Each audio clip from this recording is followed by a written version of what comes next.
Good evening. Welcome to the June 1st Town of Foxborough School Committee meeting. We are getting ready to enter into executive session. For the purpose of discussing wage and contract negotiations with union personnel, in this case, the Foxborough Crossing Guards. Further, I declare that holding the discussion in open session may have a detrimental effect on the school committee's bargaining position or the collective bargaining process itself. We will reconvene in open session and take a formal vote on the memorandum of agreement once this executive session is complete. I will now take a roll call vote to enter into executive session. Richard Pearson? Aye. Michelle Raymond? Aye. Sarah Ladani? Aye. Brad Ritter? Aye. And I for myself, so we're going to enter an executive session 500. Thank you and welcome back to the open meeting for the Town of Foxborough School Committee. Before we proceed with our regular agenda, we do want to review what was covered in the executive session on the proposed fiscal year 22 to fiscal year 24 Foxborough Crossing Guard Memorandum of Agreement. Mr. Yukna?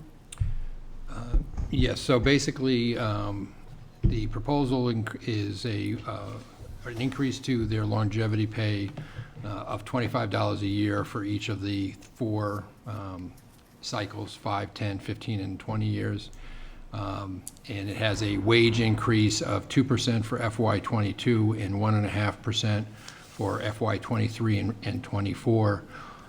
Allows them to roll unused personal days into sick time to be accumulated up to their maximum. And that's the full change of the agreement. Thank you. Any questions or comments before we move to a vote? No? So seeing as all committee members are present, we can do a simple raising of hands. We don't have to do a roll call vote this evening. So may I have a motion, please? A motion to approve. Thank you. And a second? Second. Thank you. Ms. Ladani motion, Mr. Reuter seconded. All in favor? 500. Thank you very much. Moving on to the next item on our agenda is the open public comment. First, there were no open community inbox submissions since our last meeting, so we will proceed from there. If there's anybody present tonight that would like to make any open comment, you're welcome to come to the table and state your name and address in Foxborough, and then open with your comment. Seeing no one take us up on that offer, so thank you. Again, highly encouraged. Our meetings are now open. Again, thank you everyone. And you are now encouraged to attend the meeting if you do want to make a public comment, or you can always, as always, use the community inbox submission process. So thank you. Next on the agenda item is the approval of minutes. Were there any questions or comments on the minutes from our May 18th meeting?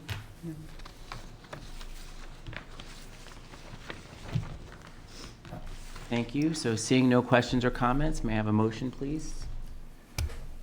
I'd motion to accept the school committee minutes of May 18th, 2021. Thank you. Second. Thank you, Michelle. Richard motion, Michelle seconded. So all in favor? 4-0-1 abstaining. Thank you. I hope you're feeling better. I have blood. That's good. Thank you. Next on the agenda, our teaching and learning highlight, Dr. Bertos. The most exciting part of our meeting.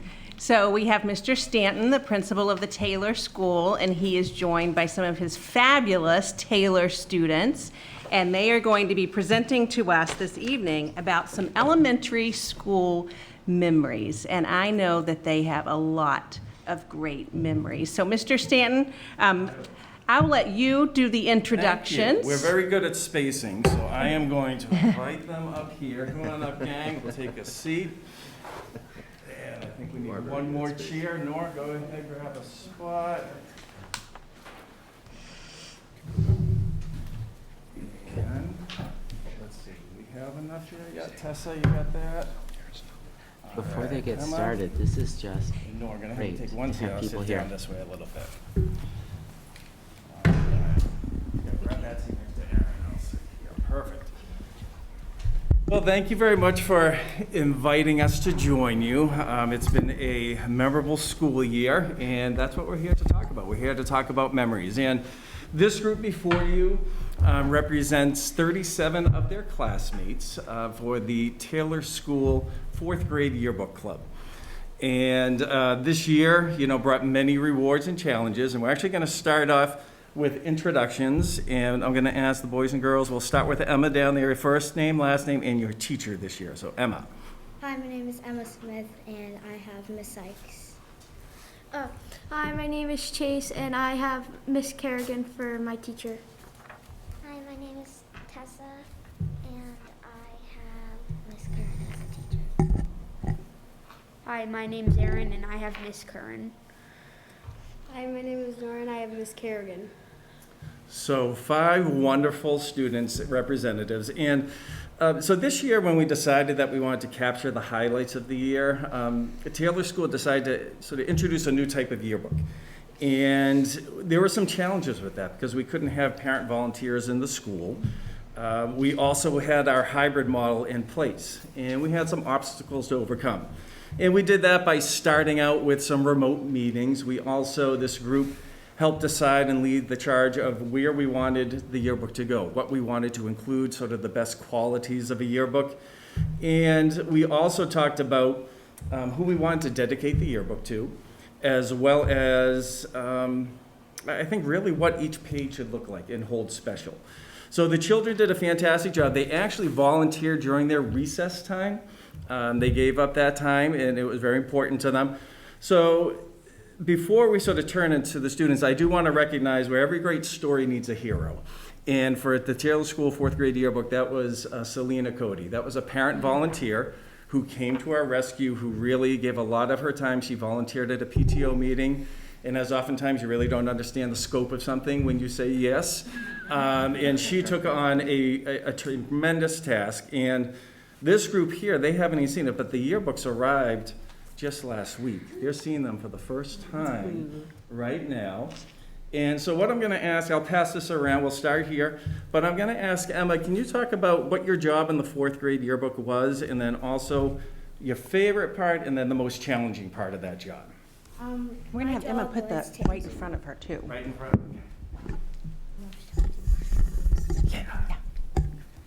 My job was to interview my teacher and ask her questions.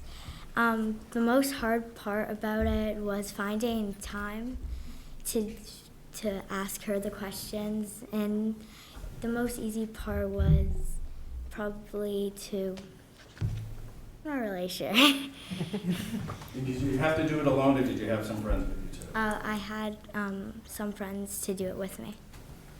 And how did you come with the questions, Emma? We met with Mr. Stanton one day, and we came up with questions and wrote them down on a piece of paper, and we had them with us when interviewing. Okay, thank you. Chase. Well, I had to take pictures at recess, and the hardest part was sharing with the rest of the people that I was taking pictures with, and it was kind of hard to split up the time, and we each got to go at least once. And the easiest part was finding the people to take pictures with and making sure they were comfortable taking down their masks for the pictures. Have you always liked photography? Not really, but I thought it would be fun to try new things. Good for you. Tessa. I had to take pictures at recess, and it was not really that hard because I just asked people to pose for the picture, and I just took the picture, and it was kind of very easy. Did you have a favorite part of it too? I'm not really sure. Aaron.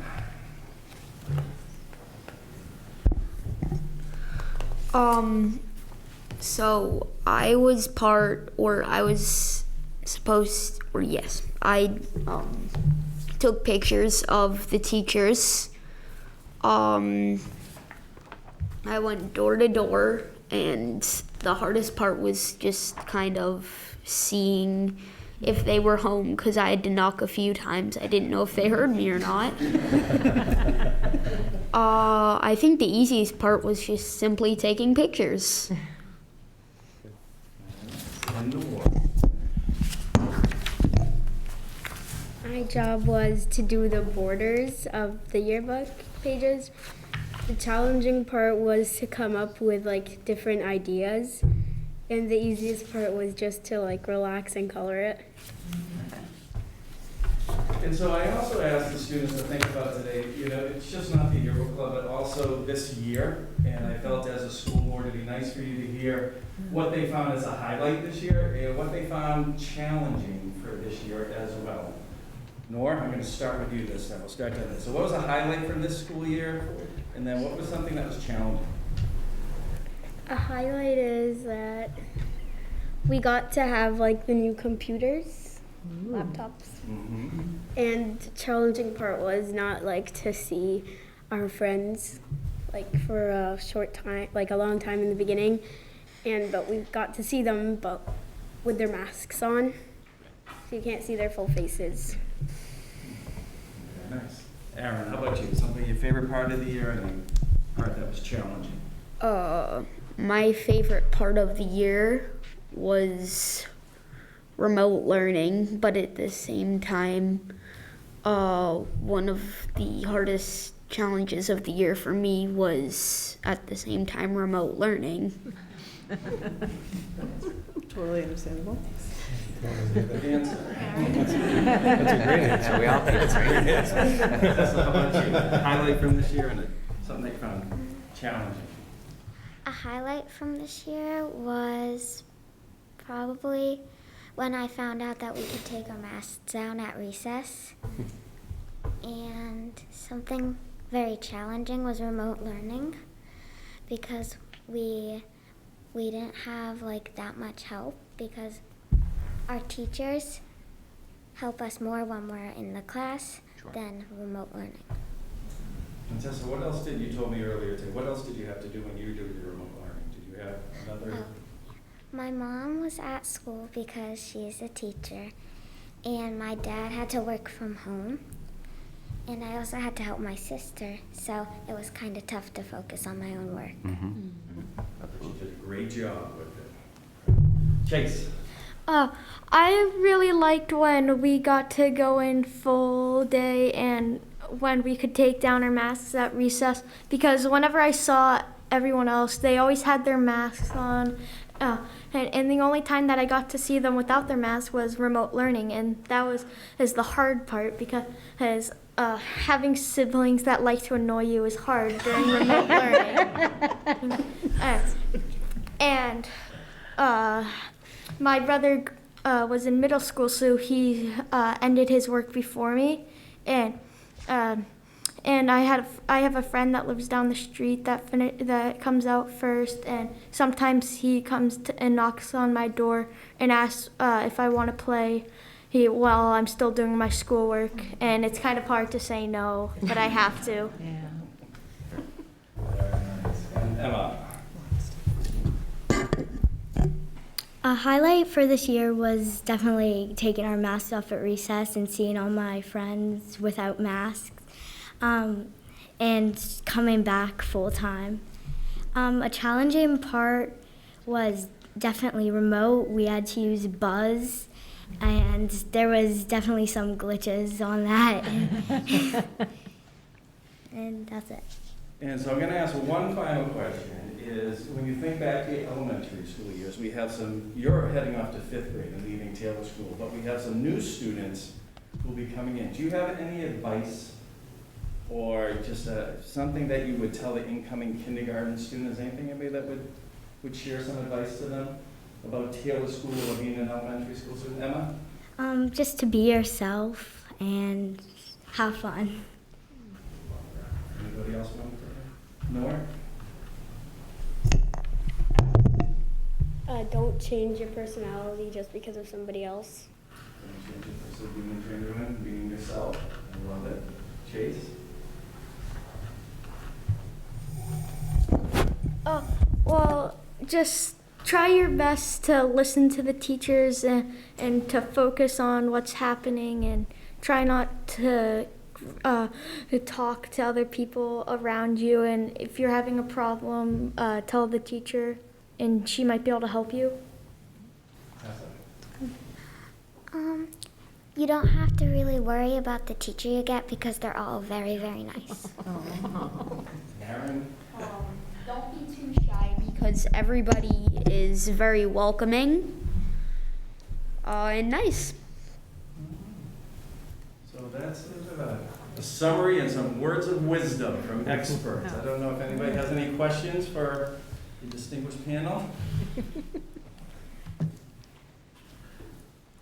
Anybody?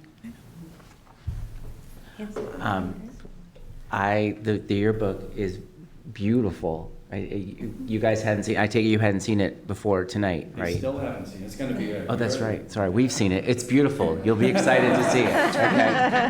Okay. Right. No, it's a great memory to have. It really is. So you should be very, very proud of yourselves. And I also I've thought about this a lot. I still have a son who's at high school, and what has amazed me about everybody, and you guys are just shining examples of it, is the resilience of what this year has been like, and how you've found new ways to contribute and to create a really fantastic environment for your teachers and your fellow students and your community, and you're setting it up for everybody else and wherever you guys next year at the Ahern, if that's where you're going. I'm really excited for you and really proud of you. So thank you very much for being such a great example for the rest of us. Dr. Burgess?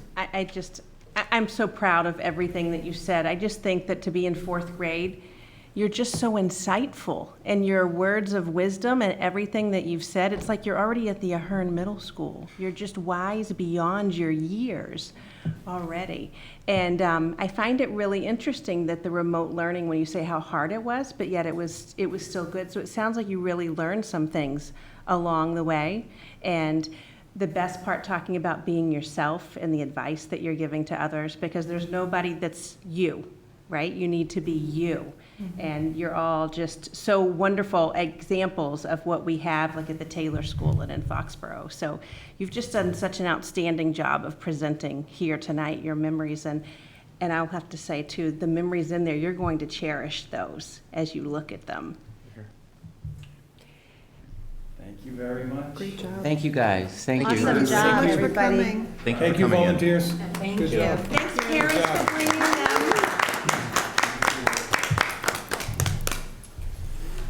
Before we move on, I did just want to make a note.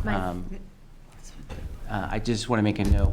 We at the school committee and the administration are not wearing masks tonight. Under the new guidelines, because we've all been vaccinated, we are not required to wear masks. And so we are following those new guidelines as set by the town. So if anyone's noting that we are not wearing masks, it is because we are all vaccinated. You guys did awesome. Thank you. Thank you, guys. Thank you very much for coming tonight. Thank you. Thank you, parents. I'm going to take a photo now for the addendum.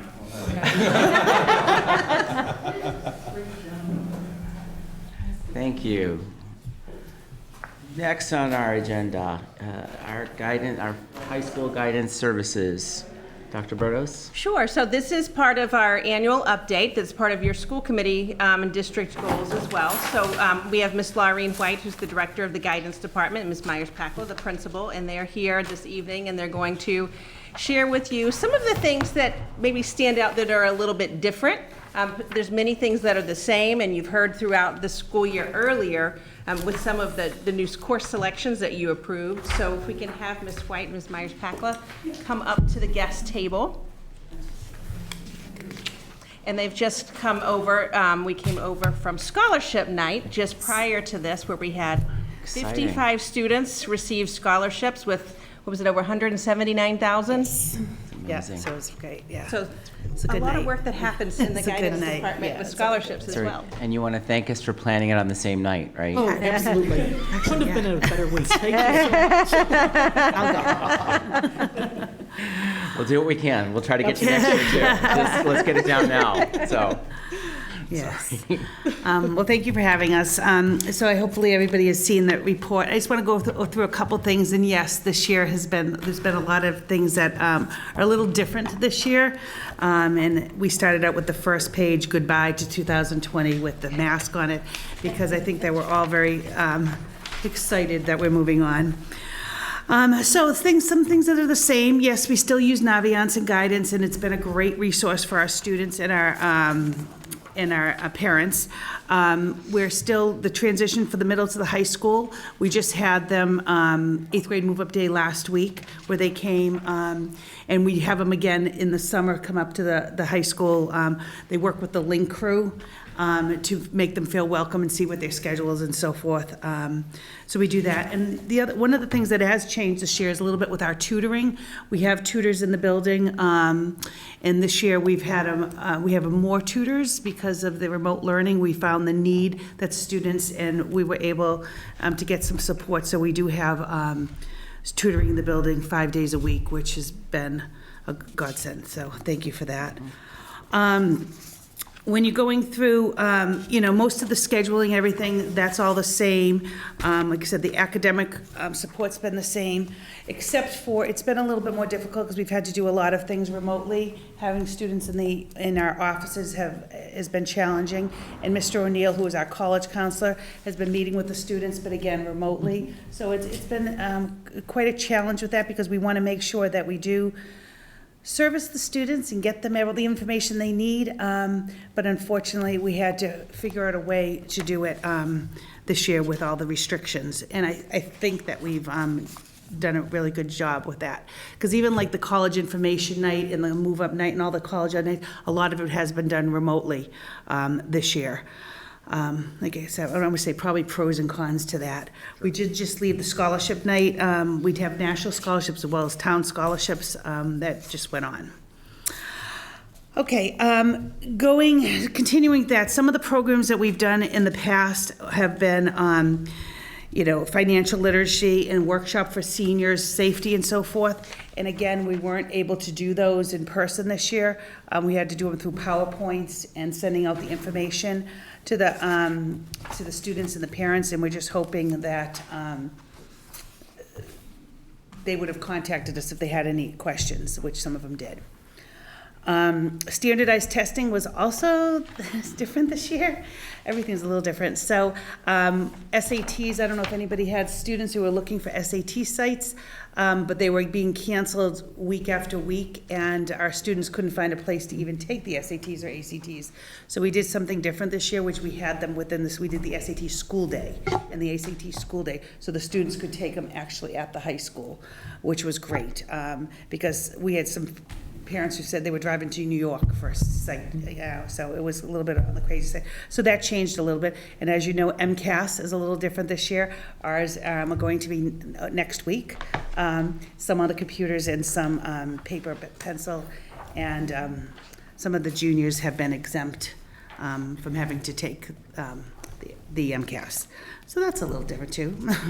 Lauren, you might want yes. to mention, however, juniors do have the option, which we have put out to parents, to take the MCAS, because in order to qualify for the John and Abigail Adams Scholarship, they do have to take the MCAS in English and math and one of the sciences as well. So we do have students that we have probably about half the class that is signed up to take the MCAS next week as well, yes, among the juniors. And also too, for the seal of biliteracy, they also have to take the English portion at least of the MCAS. So that was offered to students. So we will be having 9th, 10th, and 11th graders next Wednesday and Thursday in particular, right? Those are, and then Monday and Tuesday are our sophomores and juniors. Correct. So it'll be a busy week, yes, next week for all of our students for that. Yeah. Pretty much most of the high school will be taking a test next week. So it is busy. Okay. I'm going to also mention AP. Sorry. Okay, no. Just again, another change that really started last year and continued this year is the way that the College Board had restructured the AP exams for students. Some were, they could still take paper in some cases, and then in other cases it was online. And that window for when it was like a 2-week push, that window was expanded just depending upon whether it was going to be a test taken online or a test that was going to be taken by paper. So again, a lot of juggling, a lot of logistics that were happening throughout, both last spring as well as this spring. I'm sorry? Were both options available across the board? Yeah, it depends on the subject matter. So some of the subjects were just paper and pencil, and some, yeah. Yeah, so, and we had it, we did it by, like, if the English was offered both, all the students did it the same way for English, and all the students the same way for math. But we pretty much are done with our AP testing, except for this week, we have just a couple singletons. But we do about 500 AP exams, so it's quite a few kids do take an AP exam, which is great.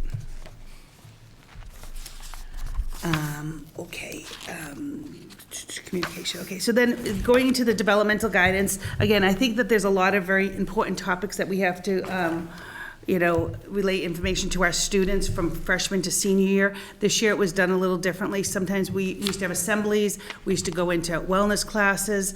This year a lot of it was done through the Teams, and we loved it because you see the kids pop up. We had like 100, and it was just fantastic.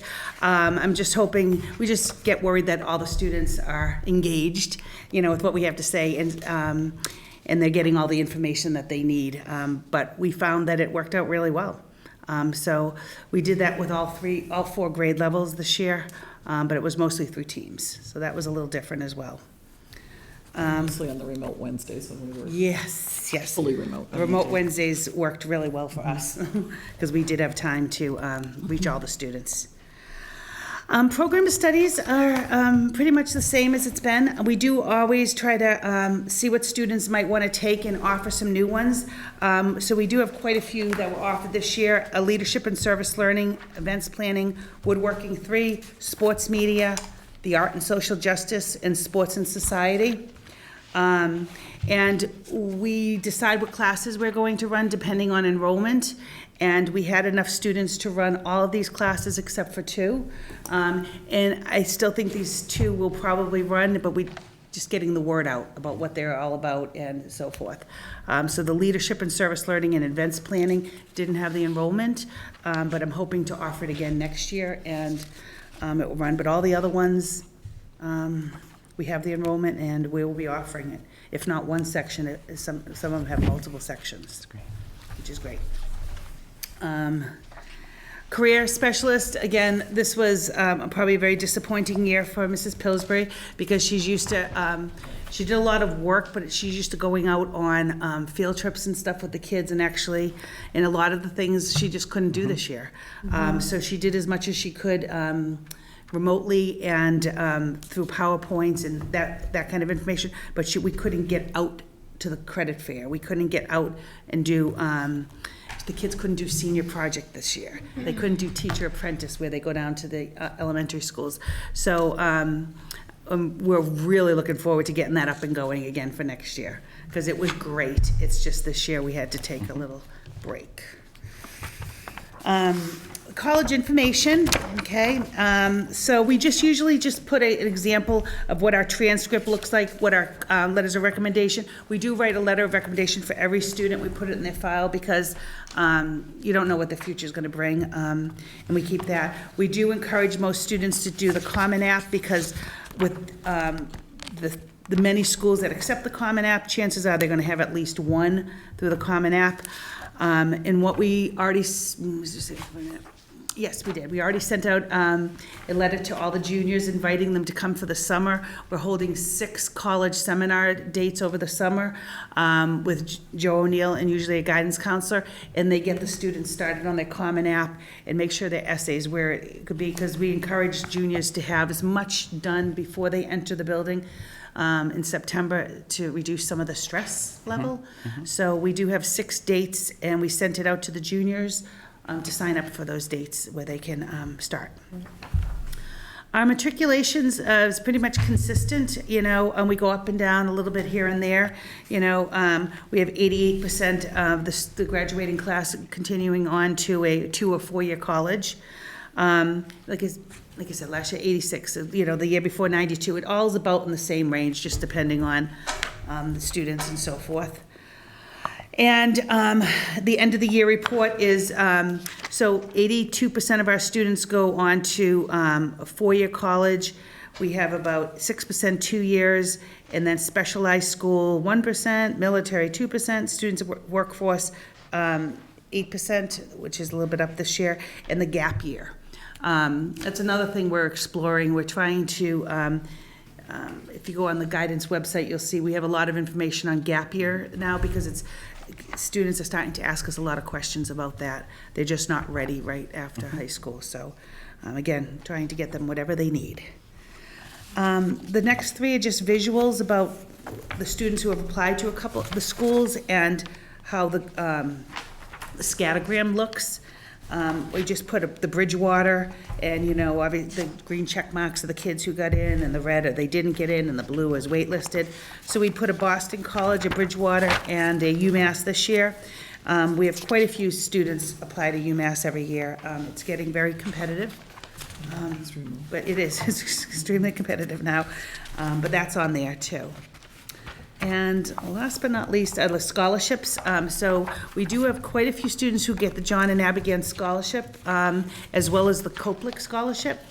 And it was, I don't know okay, let me just say, John and Abigail Scholarship goes strictly by their MCAS scores. Coplick, it goes by their MCAS scores, but they also need to do something else. There's another requirement, and since the subject tests were not offered, the College Board had to come up with another criteria in addition to the MCAS, and so we had quite a few more students apply to the Coplick because it wasn't about subject text, it was about other things that they could take, like take an AP class or do some kind of service, or, there was different criteria we sent out to the families. So we have quite a few students who will probably get the Coplick this year.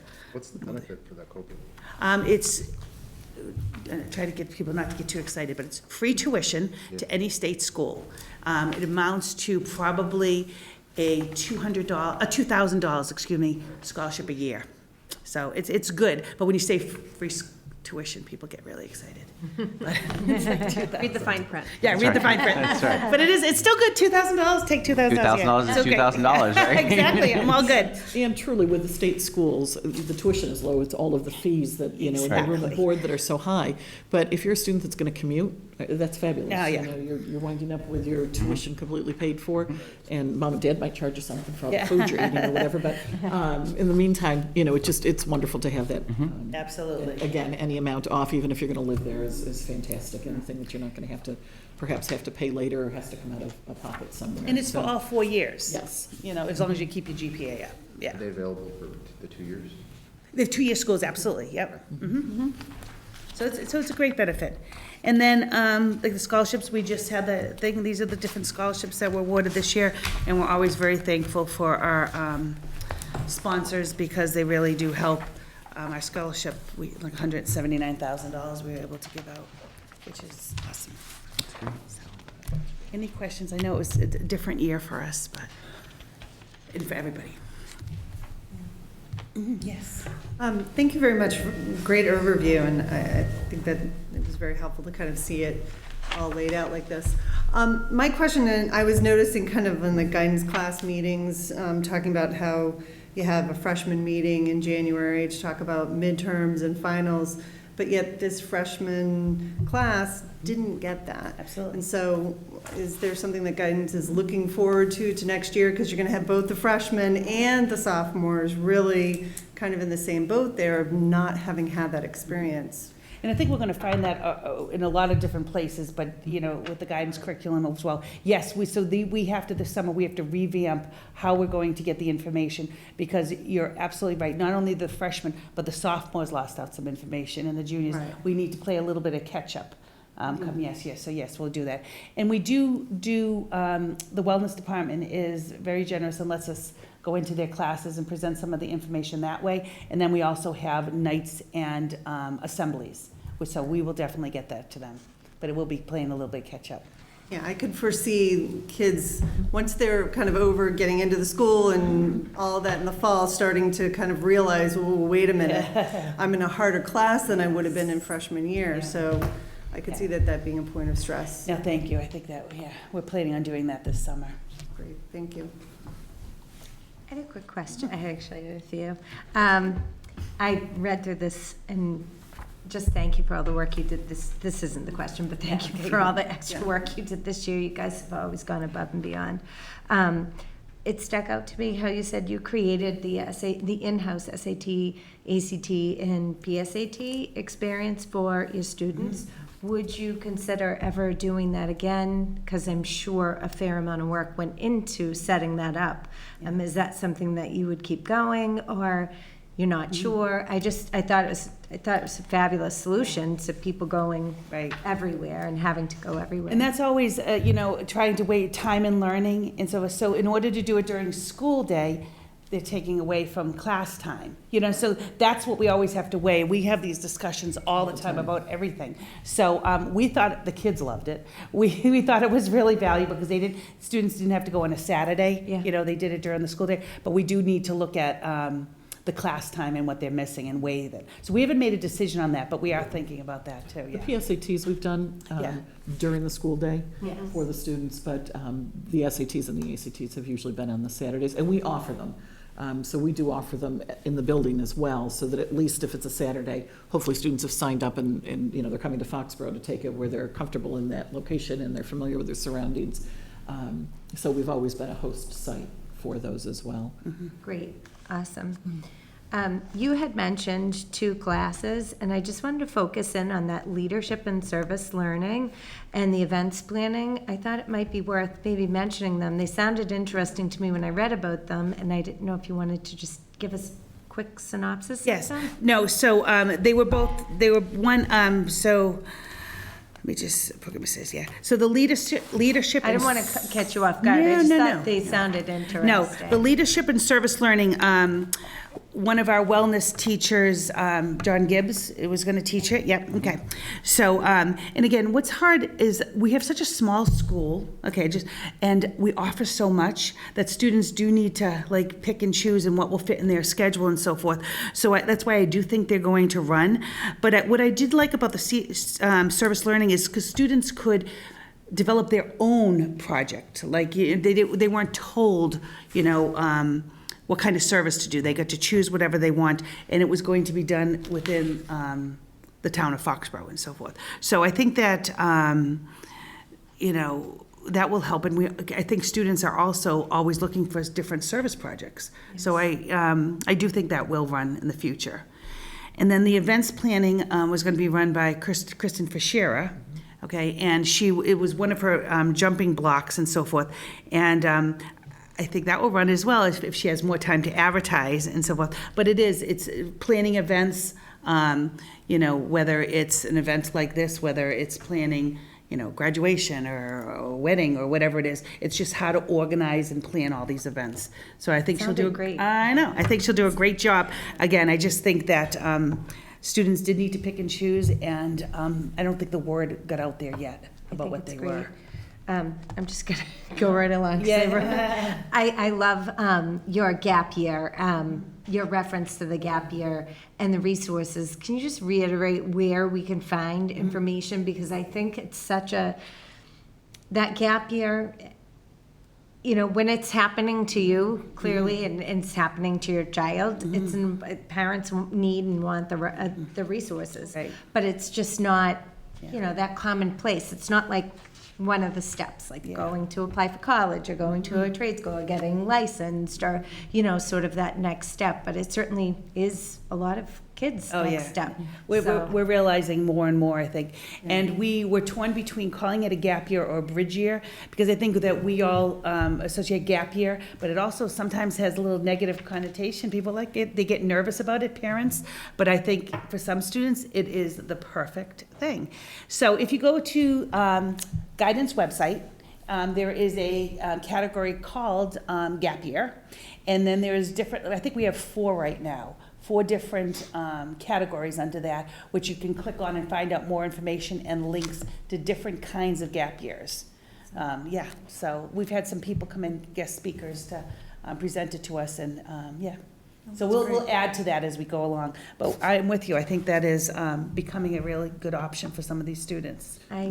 I really appreciate, this is just so done so well. I don't know if you remember me, but I am a parent of a previous student. Yes. And I have nothing but good feelings for your department, the way you run it and how you guys operate. And this year has been a lot of extra work for everybody. And just seeing in this report some of the stuff you had to pivot and take away that you didn't want to take away, and how you've managed to add things, really, thank you so much. No, thank you, and it was everybody, yeah. Okay, yeah. Thanks. Mr. Ruder? Oh, yeah, sure, just a few. Thank you for asking a couple of them, Sarah.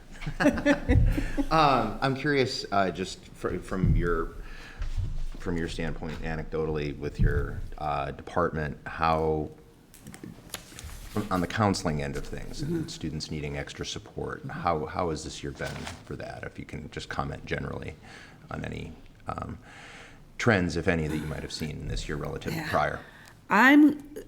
Very difficult. I don't, it's just, it was not good. Students were only in the school only a couple days a week, and so to try to reach out to them when they weren't in school, which is what we were doing most of the time, because when they were in school, their time in class was so valuable. We didn't want to pull them. Yep. So we tried to focus on the students that were at home and trying to get them. And it was difficult because unless you're in person with a student when you're trying to counsel about something that is difficult for them, it was it was very challenging. Let me just say that.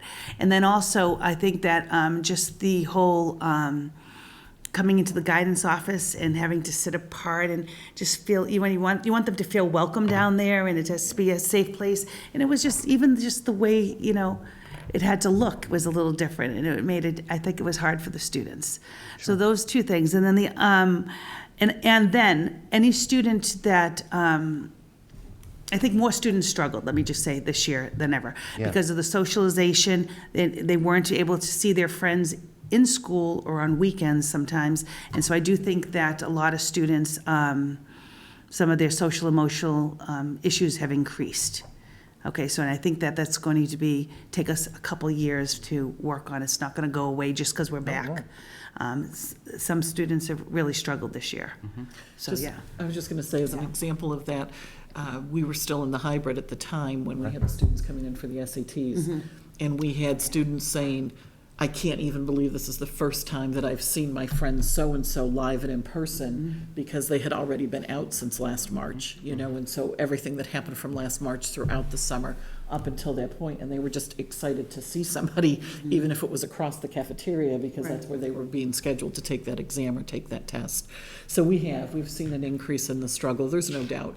For everybody, for adults as well, it's been a challenging year. So as much as we do have the pluses, and there have been so many pluses that have come out of this as well, there has been that struggle. And, we don't always know what people are facing at home. And when you're home for a lot of time and you aren't with friends and you aren't with your peers, that is a tough thing. Our kids were definitely happy coming back. Yeah. Concerned at first, but they were happy to be able to have that connection, and to be able to see those kids that their friends that they hadn't been able to see live, other than on a screen, through Teams or whatever it happened to be. Yeah, the seclusion is very, very Yes. difficult, And and that's another, when you mention the screen, is a lot of students struggled with going on the screen. Yeah. Because they kind of judge themselves, they're sitting there watching, it's very difficult for students to do that. So we had a lot of students struggle with that part as well. Sure. So, Makes connections more Yeah. challenging. Well, I appreciate you taking the time to talk about that, because it's the reason the job exists, but it's not, all the other things that you all do that enrich the community are also valuable, but that's job one, is taking Absolutely. care of kids. I appreciate that. I have a few other just less important questions. I was curious, it seems, and please correct me when I say something wrong, because I say wrong things a lot, that Foxborough's strategy to looking ahead to college in terms of credits is kind of to double down on AP and College Board. Are there other options that you've all bandied about that you would consider in the future, or such as dual enrollment, online okay, so I was college, wondering if that's where you're going. things like Okay. that? Yeah, in comparison. No, to right. that. Right. So we have 2 students this year who are graduating with dual enrollment. Okay. So we do, I tell everybody it takes a special child to do dual enrollment because the maturity level is, because they make the decision halfway through their junior year to do that. And so we do have 2 students who will be walking across the stage, but they're dual enrollment students. So we do, Did they do full dual? Like, Yeah. Okay. They did not enter Foxborough High School all year, they full dual enrollment. So that was great. Nice. But we usually have probably, I would say 1 to 2 a year. Sure. 1 to 2 a year. So we do have that, yeah. In terms of other, I'm not sure. Is that how, is it presented as it's one, is it one or the other, or is there a way to pick and choose? One or the other what? Full dual enrollment versus, I'm taking half, Okay. I'm taking my, Yeah, so the student we had last year who did it through Southeastern would come to our school in the morning and then would do a program at Southeastern in the afternoon. So Southeastern offers one of those, so that student did that. The 2 students this year went to a regular accredited college, so it was more of a college reason, yeah. nice, So yeah, they have a choice. thanks. And then unrelated to that, I guess, and I should have asked this one before, just thematically, have you seen an uptick in requests for 504s and things of that nature after this year? Too early to tell. I'm just curious. So, I want to say no. I don't think we've had an uptick in the 504s. I really don't. I think Corey. He just stepped out. I was gonna say, I think maybe in IEP. Evaluations, maybe. Sorry, but not in 504s. And I do think our DCAP is working, and that's helping as well with that. But no, I think it's pretty steady with our 504s. Was there a, No, okay. Yeah. sidebar. Yeah. Anybody else? Question, Mr. Pearson? I think I was going to touch on what Brent, where Brent went to thank the guidance for all that you've done. I think the dynamic that you didn't put in the book is how guidance exists in the everyday, in the normal circumstance, right? And guidance exists in the everyday as a drop-in, a check-in, stop by, right? Common words, right? And we lost a lot of those this year, did we not? So I think we should thank all teachers and all adults that are working in school, no doubt about that, but we got guidance in front of us today. So thank you to you in the guidance department for kind of, sticking through all these things and adjusting every one of those. I would venture, at least in my experience, that there's a high percentage of exactly what I just said that makes the guidance tick, right? It's not that you're not doing all the methodical things either, but just all the happenstance stuff is kind of critical, right? And it might not be you, maybe the guidance secretary, right? It could be, there's hundreds of things that happen. So thank you for doing all that too. Thanks for adjusting with the SAT, the school day. So I know a lot about that program well. I do agree with the question, Sarah. Thanks for asking that too, but I also agree with the time model learning. You're about to go into a gauntlet next week, or already with a gauntlet of standardized testing that shouldn't be happening. So moments like that happen to us and take time out of our school day have to be carefully thought of in our school. So just thanks for doing all the adjustment. And please thank all the guidance counselors, at least on my behalf, that they're adjusting to themselves and to their being probably needed their own guidance to each other, I guess. And that's, I'm glad you mentioned that, because it is like when they walk into the guidance office, you want them to feel welcome. And this year was just a little difficult because everything was just, so I do think we lost a little of that, and now we need to really try to get that back. I don't think That is people totally crucial. understand if they haven't done it. There's these great check-ins that happen with kids all of the time. And so some parent will say, oh, my kid had a great guidance experience and it was so well done. And there's a lot of good, well things done, but some of that was just checking in. Yeah. And that solidified for that student, right? Well, that just didn't exist this Right. year. No, I So know. it's not really anything the guidance didn't do. Nope. It's just they didn't have their hands or capacity to grab And it. that's what we felt, we missed Yeah. that as well. So thank you. Yeah, you're welcome. Thanks. Mr. Reuter? One more thing I should have asked before. I was struck by one of the things in the matriculation data, and I was just curious if you had a take on it, and maybe no one does. But while our percentage continuing on has kind of hovered, it's nice. It's very good, consistent between the low 90s and high 80s. The fewer folks, it seems, are going, markedly fewer are going, looking at the 2-year in the trade schools. Is that surprise you at all, or is there anything to that? It doesn't surprise me because the Foxborough culture is definitely, wanting to go to the 4 Academic. years. It is funny though, because we do encourage students to do the 2 years because we do think there's a financial savings there. There is. And also just some students we don't know if are ready for the 4 year, but the Foxborough culture is the 4 year, and I think it will be, I think it will be for a while. The military is always interesting because some years we have a lot and some years none, and it's just, again, just the graduating class. But yeah, no. And the 2 years fabulous, because again, if you're at a state school, They just do. you wind up with an associate's and it all transfers, right? You can go for your PhD, your doctorate, your MD, whatever it might wind up being. So, and sometimes I think too, it's that financial piece. We may see that another year from now, particularly with people being out of work with COVID and other things that way. So we may see a little bit of an uptick with that, where students are choosing to do the 2 year first before they enter into a 4 year. And as Lauren said too, there is that maturity piece, and when we talk about a gap year, we could be seeing that over the next couple of years with our students as they're going through, just again, because they haven't had that same experience starting in the 9th grade for these past 2 years, and, so we may see that. And there's nothing wrong with it, because, a lot of times too, the number of students that perhaps either drop out after a semester or wind up, transferring schools at the end of a year, whatever it might wind up being, for a whole variety of different reasons. Sure. And sometimes that can help in that growth process and kind of really trying to figure out what you want. So we'll see. Yeah. I just want to personally thank you both. You just described almost the exact situation you both counseled my daughter through when she was there at high school. And, you talk about the drop-in aspect. You guys were always her touchstone. And I'm very proud. Amy knows this, some people know this, but I'm very proud. She went the 2 year route, then graduated cum laude from Bridgewater State University, and just passed her LSATs and got into law school. Oh, that's So, awesome. Yeah. That's awesome. So you guys sort of counseled her on that path, and she's just worked really hard. That's And great. I give you guys all the credit all the time. So thank you. Thanks. Anybody else? I just want to wrap up by just saying a quick comment.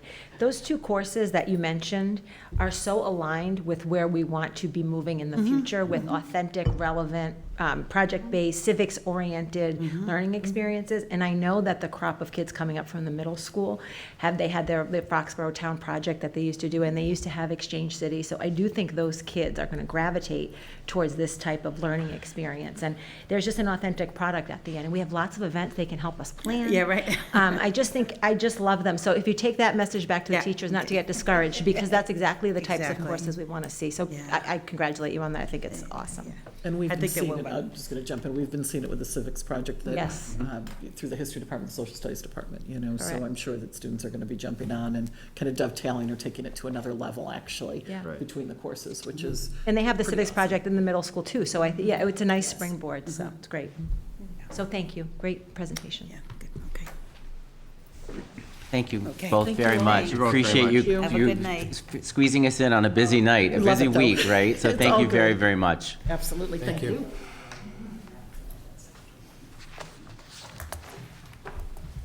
I just want to say, Mikulasik, I've been, There you go. wait, when is it a long I? Mike Stanton. It's, I've been practicing wrong all week incorrectly. I'm so sorry. Corey Mikulasik, why don't you come on up, Dr. Berto, sorry. Now I'm screwing everybody's name up. Oh, man. Step away, put my microphone on mute, please. So we've just undergone tiered focus monitoring, which is by the Department of Elementary and Secondary Education. It's a review where they look at regulatory requirements. And it takes place every 3 years, and they have districts in tiers. We're in tier 1, which means we're low risk or no risk as far as following the regulatory requirements. And as part of that, special education and civil rights, along with English learners, but what you have in front of you in your packet are the results from civil rights and special education. This was sent to us recently. It was a matter of going through and conducting a self-assessment, and Mr. Mikulasik could talk about that as well with special education, as far as Dr. Mello with the civil rights, because there's a lot of work that goes into this. There's a lot of documents, and uploading these documents to the Department of Education and really going and studying ourselves and how we're meeting the regulatory requirements and seeing where we think that we have room to grow and identifying that, making any adjustments, but then the Department of Education then coming on site and verifying based on what we've said and what we've uploaded to say whether we are meeting those regulatory requirements. Right. And then afterwards, once it's all said and done, we then have a meeting with the Department of Education, and that's when they tell us what their findings were. And so what you have here in front of you is you're seeing that we didn't have findings here, which is just a great testament to the hard work that went into this. And the other piece, before I turn it over to let Mr. Michalazek and Dr. Mello speak about this, is I think it's really important to note that in our exit interview with the Department of Education, they talked about what they heard, because they conduct interviews with parents and with staff members. And what I wish I had my notes with me with a lot of the quotes that I wrote down, which really were the availability and the accessibility of Corey throughout. And when we think about this year and what it's looked like, particularly for our students, some of our most at-risk students that are on individual education plans and that would struggle even more, the praise that was to the special education department and how they were there in the individual plans for students this year, it really was remarkable to hear about what parents said and what their experience has been this year, and what they heard also that was validated through staff comments as well. So I just want to publicly say thank you to both of them and the staff that really helped put all this together, because we know we work really hard in Foxborough and we do a lot of the good work, but to see when it's validated at the Department of Education level, it makes us feel like, okay, you know, we're hard on ourselves with things, but for them not to have the findings, I think is really quite extraordinary. It is. I don't want to follow up on that. So Dr. Burdos is right. It's a really intensive process. And it's unfortunate it had happened in the same year as the reopening of schools, and so that was challenging in itself. But I would say a big piece of the success that we've had is our people, and I've said that time and time again, our service providers, our teachers, our educational assistants. I have 3 wonderful women in the student services office, and they're truly the engine of this whole operation, and they were vital in this process of the self-assessment. So the first step of this is a self-assessment. So you go through your own student records, you go through current district procedures, policies, what you have in-house in special education. And then when you also have a set of kind of questions and answers and dialogue with the state and DESE through the process. They then send you, it's called a desk review. And this desk review is they review what I sent in, which was, updates on student files and the IEP process, IEP development, programs and services, and the state said, why not? Why don't we add what you've done during COVID during this review? So they also added additional criteria. So this whole process is well over 30 criteria that they truly go into and dissect every piece of it. And that's talking about, parent surveys, questionnaires, parent orientation night they had, went through our student files. They were here, a couple of members from the DESE department, and our chairperson was here reviewing student records, going through all those records and dissecting those and our process and procedures that we have and our timelines and our eligibility criteria and those types of things that we were able to do during this year in COVID, which really revolved around our success. And so during our exit interview, he was very complimentary of the department itself and what we've been able to do during this time. But really what it is it's a true testament to what we do here in Foxborough. And I always knew we had such a really great department, but coming back from DESE and receiving an official report from DESE is it's satisfying. And so when our chairperson let us know that we weren't going to have any findings, I was shocked, and you can never believe the word of a person sometimes until you see it in writing. So I said, I'll believe it when I see it, type of response. And they followed through, and they were able to get Foxborough no findings, which is very rare. So this is something that they, in their process, we have our chairperson that reviews, like I said, the IEP process, development, procedures.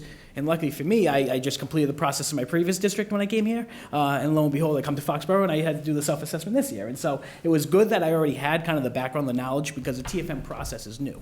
It used to be called the Coordinated Program Review. Still same time frame as far as the 6 years, and it happens, you have the mid-cycle 3 years. Similar process, but this year they focused on our programs and services, our IEP development, IEP process, and so you see there that not only did we have no findings, all of our findings we didn't have any partially implemented findings as well. So what we, like I said, been able to do during this time, and our staff and the ladies in the office truly is the icing on the cake at the end of the year when we receive this report at the end of May. So it's nice to get confirmation from DESE on this. And it's been a great process, and what it really afforded me the ability to understand this district really well, and I've said this before, but really well and really quickly because of this process. Nice. So that's, yeah. When was the intent to only focus on the Group A, or is? Group A was this year, yeah, we were part of Group A. Okay, and how does that work? Like, Yeah. Yeah. When do So- you get tagged for Group B? Yeah, so every district is assigned a cohort, cohort 1, cohort 2, cohort 3, and 4. We're in cohort 1. Sure. And so part of that is next year, the review will be universal standards for the B group, and so that's additional civil rights criteria, those types of Sure. components that this year really heavily focused. There was a civil rights piece of it, but it heavily focused on special education. That makes sense. Sorry, those were just for my own understanding, because it's like the standards that they don't mention in the grid, those are reserved for the Correct. B review on another year cycle. Right, and Okay. part of it also is we fold in indicator data, and so Sure. what that is entrance and exit criteria for students entering our preschool program and their current performance levels, and that's data that we submit that is verified by DESE, and so that's also part of the report. And all those indicators, indicator 7, 11, and 13, all of them were fully found with no findings, so, Nice. yeah, it was a great And I think in report. terms of the civil rights, it's actually perfect that guidance was here this evening. Yeah. Part of the challenge for me, and I was grateful that Corey had been through the process, I had not, because the last coordinated program review was conducted by Dr. Bertos and Dr. Einsel, so it was my first time, and I had to get educated on it. Part of it is determining the correct evidence that you need to upload. Yeah. And so getting some interim feedback in between from our person at DESE was really, really helpful, because what I found, as Corey said, we have it all.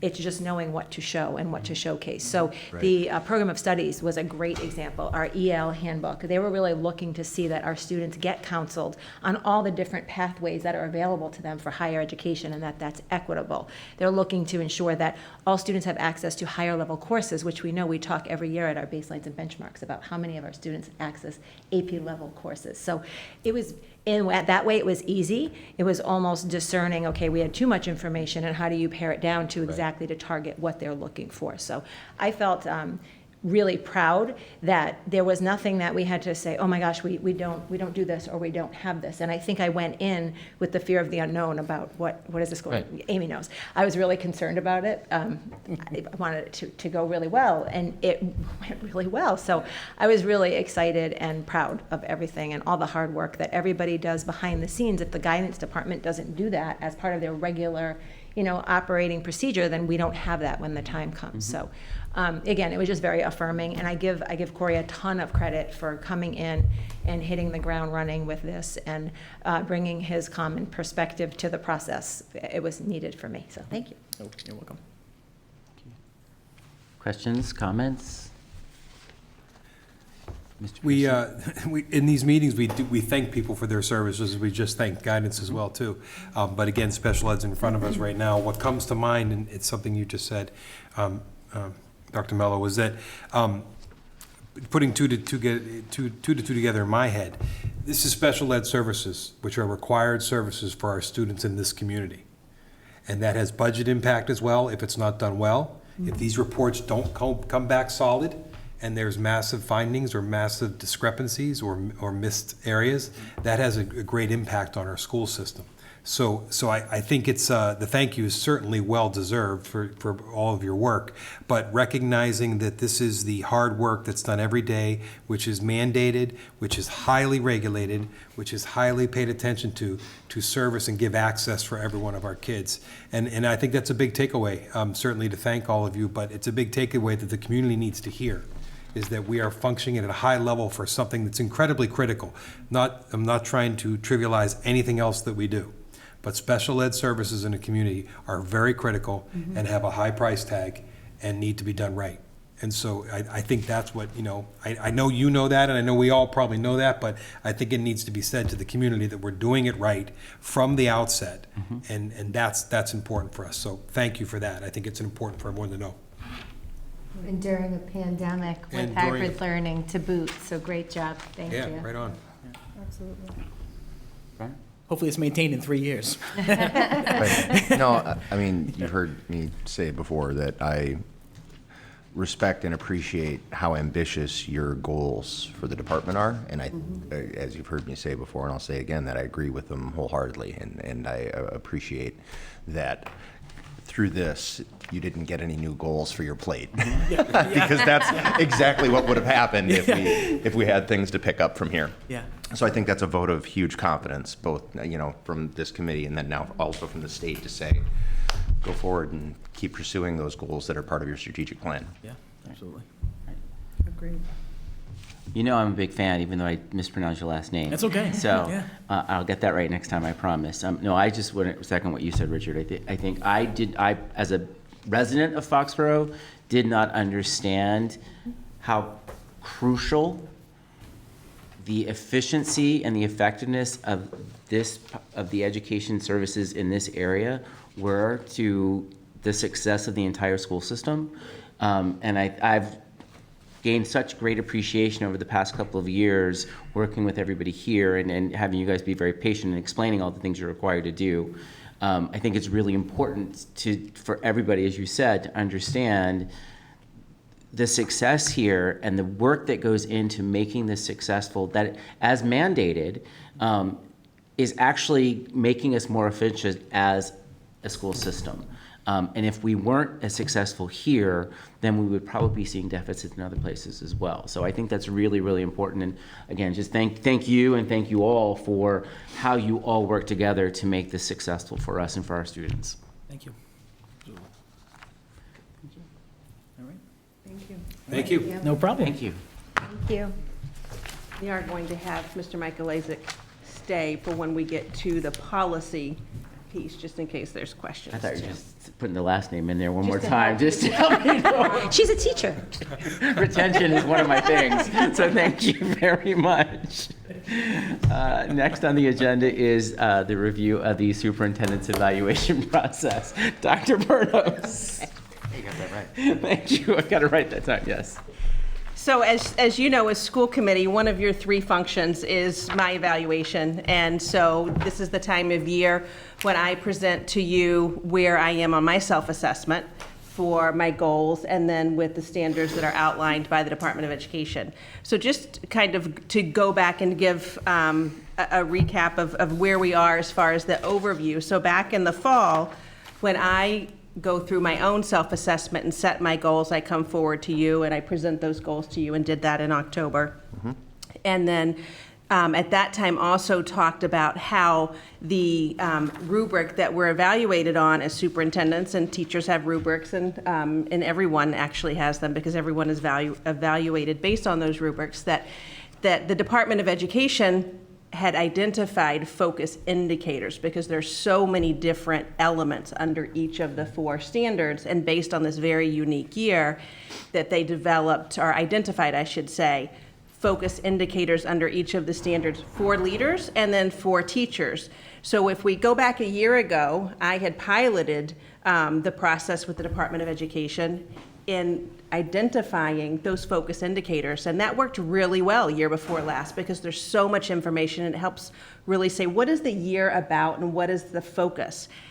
This year they continued with that, but they identified those focus indicators for leaders and for teachers, and so those are highlighted within your packet. My goals align to those, and the information that you have as far as evidence towards standards are identified under those as well, and I added some other things in addition to those focus indicators. But at this point in time, actually, and then in February, the mid-cycle review, I present where I am with my goals at that point in time, and then what we've done historically is identify what are the things that are going really well and really working hard on, or that are most challenging, and I included that just as a reminder from the February 18th meeting in your packet, so you have that, because I think it's helpful when Your job at the end of this year is to complete the composite evaluation.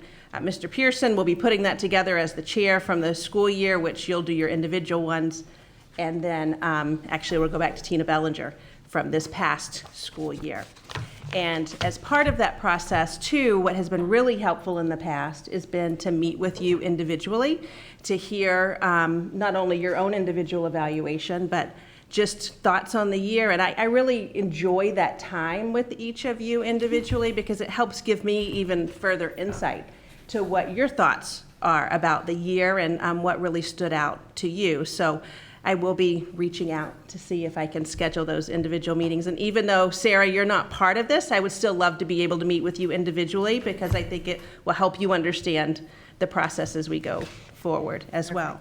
So you have a lot of information in your packet. What I wanted to do was just give you my self-assessment on my goals, a couple of highlights from each of the standards, and then information that you have or questions, or if there's anything else that you're needing before the next school committee meeting, I'd be happy to provide that to you. So if I go through the goals and then kind of stop there before the standards and see if there's questions, does that sound like a good plan? Yes, I love please. that plan. Okay. So as far as the goals this year, we all have a professional practice goal, a student learning goal, and then as leaders, we have either a school or a district improvement goal and might have others. So this year, I had 5 goals. The professional practice goal is one that is really, actually, let me start with the student learning goal because that's what you have first in your packet. So this goal here was to enhance the capacity of the Foxborough Public Schools to address issues of educational equity and inclusivity, including student achievement, access, school connectedness, and disproportionality. So as you'll see in my self-assessment, I have indicated that I've met this goal, but I think it's really important to point out that even though I've met what was outlined for this year, this becomes a way of doing business for us. It is not going to go away. It just wouldn't be something that's to start this up as far as the evaluation, because we've done a lot of work, but we still have a lot of work to do going forward. So what is some of the work that we've done this year? We've used the Department of Education reports to look at disproportionality. So when we look at our student data and how our students do, we're looking at gender, we're looking at ethnicity, we're looking at race, we're looking at special education. Corey and I wrote a grant together this year to be able to have funds to focus even more on this. And it's a big focus of every school and the district as well as we look at our data.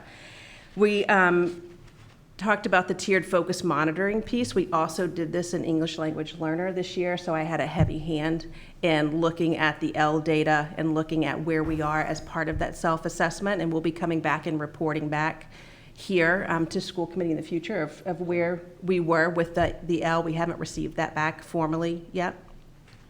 In addition to that, I participated in a book study through the Massachusetts Association of School Administrators that took place in July and August on looking at white privilege. And then through the Highlander Institute, put together a team to where we had a high school administrator, middle school, elementary principal, myself and Dr. Mello in this 4-part series where we could really look at our own data and start to use some of the toolkits to plan as we go forward. That will be a big piece of our action plan that comes out of Planning for Success. So you'll hear more about that, particularly when we bring that plan to you in October. The professional practice goal was to continue in the 3rd year of NISSP, the National the School Superintendent Association through MASS, and I should not say national, new superintendents is what that is. And that is with the Department of Education and MASS in bringing new superintendents together. I was cohort 9 with that group. We've been the largest group so far with nearly 50 new superintendents. This next school year, they're going to have close to that number, not quite, but, and that's superintendents that are new to the superintendency. So although I started in January 4 years ago, I started with a group 3 years ago. So, I went in with an advantage, having 6 months in the role before meeting up with my cohort, but it really has been invaluable. So the school committee support and participating in that has been great value to myself, but to the district and to our other administrators as well. So that has come to an end. And the work that were the 3 work products that really came out of that, as you're most familiar with, is my entry plan that was presented here, my findings, and then that important district strategy, which is really the blueprint of where we go forward and then dovetails with the planning for success. District improvement goal, the first one here is that planning for success. I'm not going to spend much time here. We've made significant progress, but as you know, we're going to continue that work through the summer and bring that plan to you in October with an action plan that goes along with that. And that is what is taking the place of the strategic plan and the technology plan in the past. So at our next school committee meeting on the 18th, we're going to do a kind of an update on that strategy for improvement and all of the work that we've been doing this school year. So you're going to see, even though you're not seeing the plan for success itself, you're going to see a lot of the work that we'll be highlighting. Then a lot has been done even in this COVID year. The second district improvement goal, which we, I think, kind of I don't want to say laughed because it's not a laughing matter, but we really said this could have been the one goal for the entire year, which is really, it's all COVID and everything COVID related that's taken place this year. So the goal itself is to provide leadership and guidance to our administrators and our faculty and staff, to the district, to be able to go through this school year with everything that COVID brought. And I started the year with our faculty and staff on our opening day and quoting Nelson Mandela, and that everything's, it seems almost impossible to do until it's done. And we're coming to the finish line for a school year that has been like no other, and one that we hope not to ever see repeated, even though there have been silver linings. But we know of the challenges, and as parents, as well as representing your constituents here as school committee members, that it has been an extraordinary year and a lot of time and effort to be able to constantly pivot, move with the guidance that has come forward, but always keep our students at the forefront with safety first, and then with academics, our social emotional learning. So as you have detailed there, there's many things that come under that, really, with community engagement and communication. I think that we've done a really great job this year. I've put out more communications than I have ever put out in a year, and communications that are really chock full of a lot of information to digest, as well as our virtual town halls that we've had, and the extensive surveys that have been deployed and then analyzed and presented here at school committee. So that's one of the 5 goals, but it really has taken up an extraordinary amount of effort by myself and by everyone, quite honestly. The other goal, which is the plan and participate and monitor the construction of the borough. I attend all of those meetings and watch that and see the extraordinary efforts of Michelle McCarthy, the principal, and the teachers and staff, and their moves. And just when we think about everything COVID related, and you throw on top of that construction and what they have done, and they've done it with a smile under their mask, and they've moved, and just the flexibility has been quite extraordinary. So participating there, we're on target for August 15th. Thereabouts. We've had some bumps along the road, but we're going to have a busy summer, and we'll get there. So as far as out of all of the goals, I feel as though they've been met, with the exception of the planning for success, where we've made significant progress, and we will continue into the summer. Any questions on the goals, or? Okay. So for the first standard instructional leadership, the 2 focus indicators that were identified were curriculum and instruction. So you have a number of things that are there. I think from a curriculum standpoint, when we talk teaching and learning, that's what we do. And so much of that is working with our administrators in my role, whether it's through school visits, whether it's having new members like Mr. Michael Isaac himself, or having a new principal with Mrs. Campbell at the IGO school. So spending a lot of time and working with them to understand where we are as a district when it comes to our curriculum and instruction, because we know that when we look at our data and if we're seeing things, it always comes back to it's either curriculum or it's instruction. And if we're seeing gaps, what are they, and talking about that and what we're seeing in practice. And so that really is an important part. And then looking at those programs, and on March the 23rd, you saw an extensive presentation here with special education and looking at those programs. And so thinking about how do we leverage the strategy for district improvement and for equity and everything else, that comes down to our resources and repurposing some of those and looking at our programs and working really closely, in that case, with the Director of Student Services and having that to be able to move forward. So that all falls under curriculum instruction as well, so under Standard 1. The other piece here that I think is important to not overlook is the one-to-one initiative that we implemented just this year, an extraordinary amount of time. From the technical side of deploying, we know when we think about one of the fourth graders earlier tonight, it said, oh, we had some bumps with Buzz. We had some bumps with WebEx, right? A lot of time was spent there. And we had some bumps with some other things, but we were able to persevere through that and to hear that one of their favorite highlights of the year was having their laptop. That has huge implications for curriculum and instruction as well.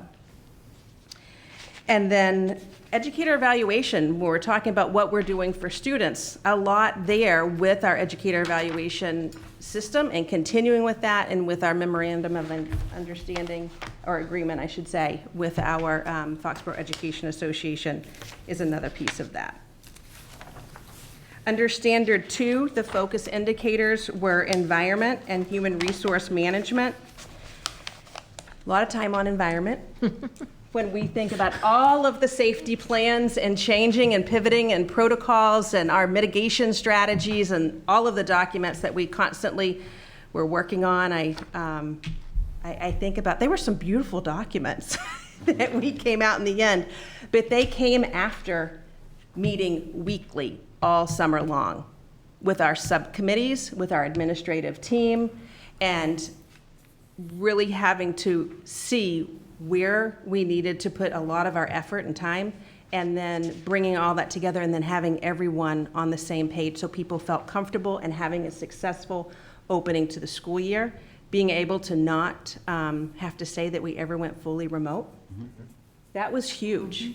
To be able to have the elementary model different than the secondary model and what that did for our environment was huge. And it really did impact in what was so difficult, in a positive way, I believe, the culture and climate of our district and our environment. So some other areas, though, that we've focused on is with safety, as far as not COVID, but really looking at safety, school safety that we would traditionally think of. We've entered into a partnership with the Foxborough Police Department with Synergy 911, which is, in the past, this was 10 plus years ago with MetroLec, when they came in and did a full assessment, looking at our buildings, looking at our floor plans, looking at wherever we would possibly have threats that we needed to identify. And so we've started with the high school, and through a grant process, the police department is paying for that. And so we're working, we've started at the high school level, and the goal is to go through all 5 schools. They've both police and fire have worked with us to revise our crisis plans, and we've revised those this school year. We've also updated our bullying and prevention plan. So in addition to all of that, we've still continued with those other critical pieces from a school safety standpoint. We offered 4 flu clinics this year. So if we think back to what the state requirement was to have everyone receive the flu vaccine, we worked really hard to provide that access to families and with our nurses to be here and through CVS. And then vaccines, we're sitting here this evening without masks on, thanks to the extraordinary efforts of so many people to have a vaccine, and then for us to be able to have our staff and working really hard to help them get appointments and to get their vaccines. As far as HR and fiscal systems and those kinds of things I mentioned before, supporting our new administrators, supporting those that are new through induction programs for them, having their own mentors through MSAA, and then writing grants for, you heard Mrs. Myers-Pacla talk about, and then or Mrs. White with the tutoring. That's coming out of the ESSER 1, ESSER 2 grants, writing those grants and having those additional funds come in. And then, as I mentioned before, really reallocating resources when we think about our strategy for equity. Another example would be our BCBA, which is a behavior analyst that works with us through a consulting way. Bringing that person, it's paid for out of a grant, but in that case, that's an individual that's 0.2. If we can pay close to the same, not in a contractual format, and bring that person in, and utilize that grant in a different way, we're really leveraging our resources and allocating them differently to meet our strategy to better meet the needs of students. The third standard, family and community engagement, the focus indicator there was communication. As I mentioned before, lots of communication this year in many different ways. But one of the things that I think, and I'm curious to your perspective, that it was new this year, was adding to, as a standing agenda item, superintendent update. And that was mostly COVID related this year, but there were some other things that were there. I found that really helpful to have that as a standing agenda item. I know Richard, as chair, we had talked many times about continuing to have that on there. And so I was just curious of the will of the committee is moving forward when we're not necessarily in a COVID, if that's something that you found helpful as another communication strategy. I find it remarkably helpful because I think while even just in this particular year, so much of it was COVID related, but COVID infused every aspect of operations and management and finance and everything. So I think it helped tie it together. And I think it just from my perspective, it set the table for more substantive discussions on the other agenda items as we went forward, because we often would circle back or follow up on it. So to the extent that you find it tenable to do that, I personally appreciate it. So. I didn't realize that we hadn't been doing it all along. Frankly, I mean, I should have paid more. I guess should have paid more attention during year one, because it just seems like a natural and beneficial part of the agenda. So I would highly encourage continuing. Okay. Michelle? Yeah. Agree. Agree. I totally agree as well, too. We're talking about that question, should we do an update, and we're talking about the end-of-year evaluation. It kind of puts it together and solidifies it for the whole year, right? Because these are things that, this is important for people to hear, because they don't always hear what's really happening and what you've had to manage until it happens at this meeting. And so that superintendent's update is kind of the every 2 week, here's what we're working on or continuing to work on that I told you I was going to work on and things like that. So I think it makes a lot of sense. I'd be all for it too. Yeah. Okay. And then also underneath that standard was family concerns and being able to offer just-in-time workshops for families that were really what we heard through the survey data of where they were needing help. And then having those, if they couldn't go online to watch them live, having them recorded and being able to then have them on the website later.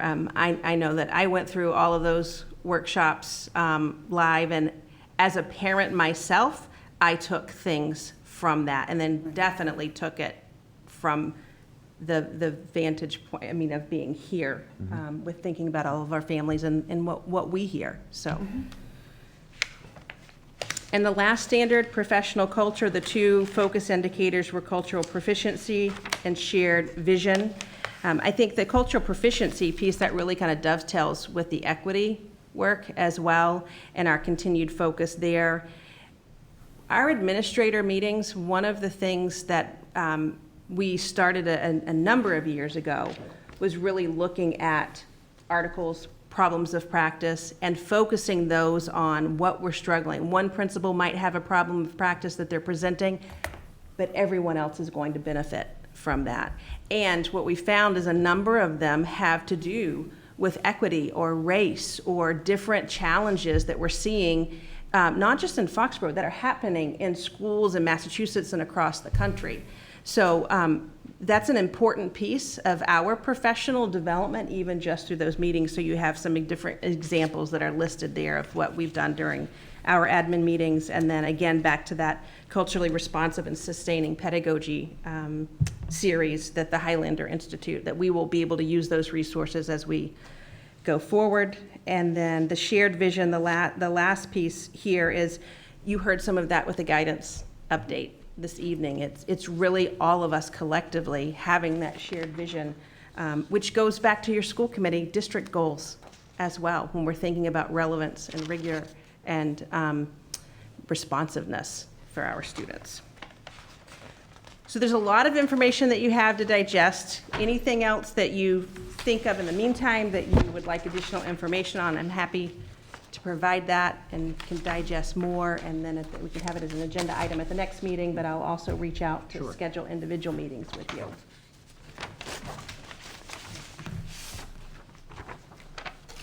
I do not have any questions or comments at this time. I don't know if anybody else does. No. Do we need to review just the timeline, or we want to do that at the next meeting?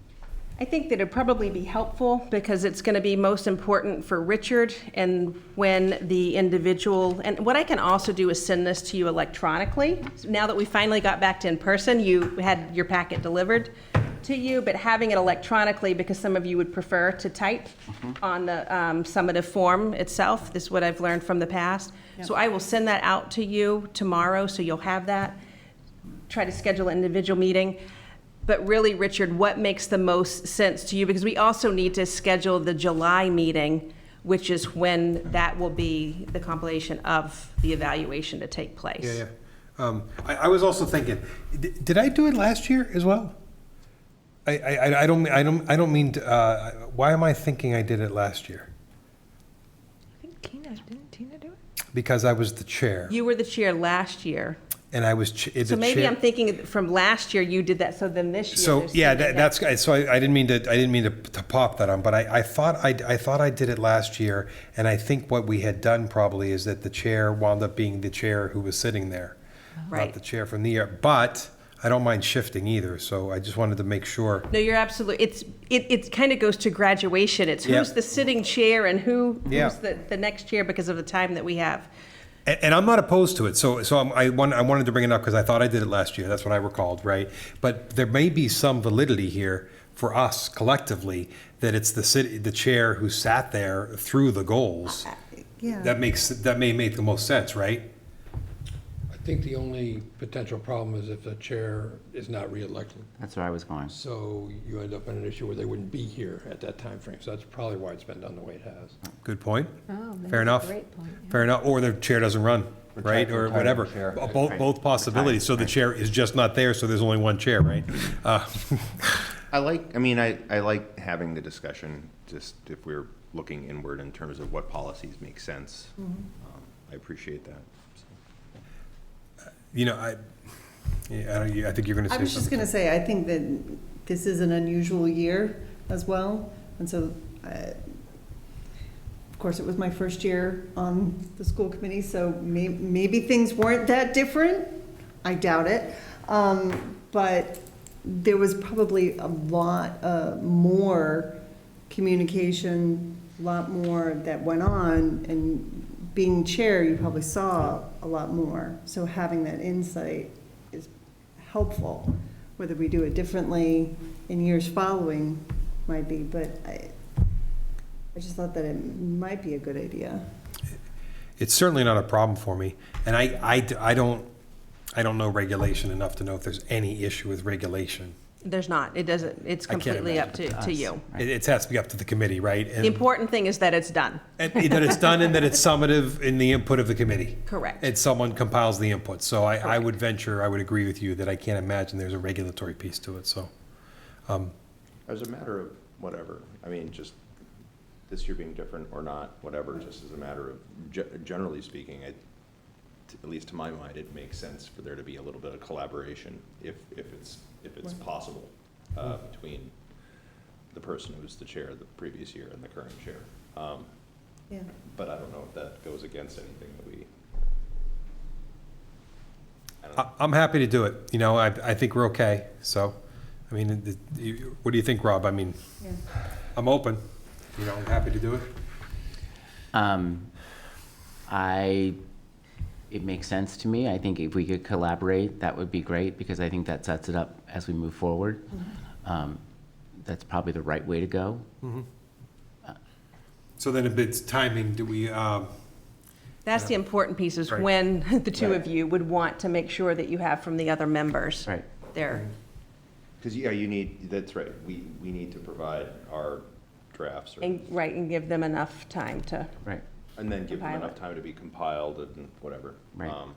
And then is our target date always whenever that July retreat is? That's correct. To have all that live, votable, and so on and so forth?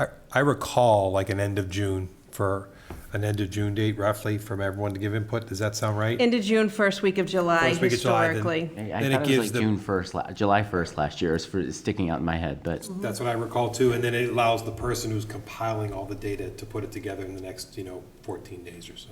right. That's what I recall as well. So shoot for July 1? Good as target as anyone? Yeah, I think that, I think that's comfortable And then and we- something replicable. and then we look at mid-July for the retreat. We need to get that date, so, Right. to be solidified because of vacations and things. Right. I think, yeah, mid to later is, right, give time. Yep. Yeah. When does it have to be done by? Yeah, is there When- a, is there a- is there a drop dead date in terms of No, there's July not. 31 or anything like that? I mean, honestly, we need to have it done by August. That's when we have to report the ratings to DESI. Yep. So if we have them by the end of the first week of August, we should be fine. Yeah. Again, if I recall having done it, they came in right away. I spent the next 14 days just putting it all together, so. Right. Okay. And appreciate you sending us copies of the copies in word processor format so we can encapsulate that. The value from us as members, if we can submit them to, I guess if it's me, in typed form is best, because then I can compile them all together efficiently, if possible. So then does that look like then meeting on like the week of the 19th of July? Because if you're saying give you about 2 weeks to compile it, if it's at the 1st, you've got the week of the 5th, the week of the 12th. So then the week of the 19th gives us lag time to make sure we've got everything together to report for August. Yeah, does that mean, it's out there? Does Anybody have any know any conflicts? Anybody? drop dead commitments? That week's fine for me.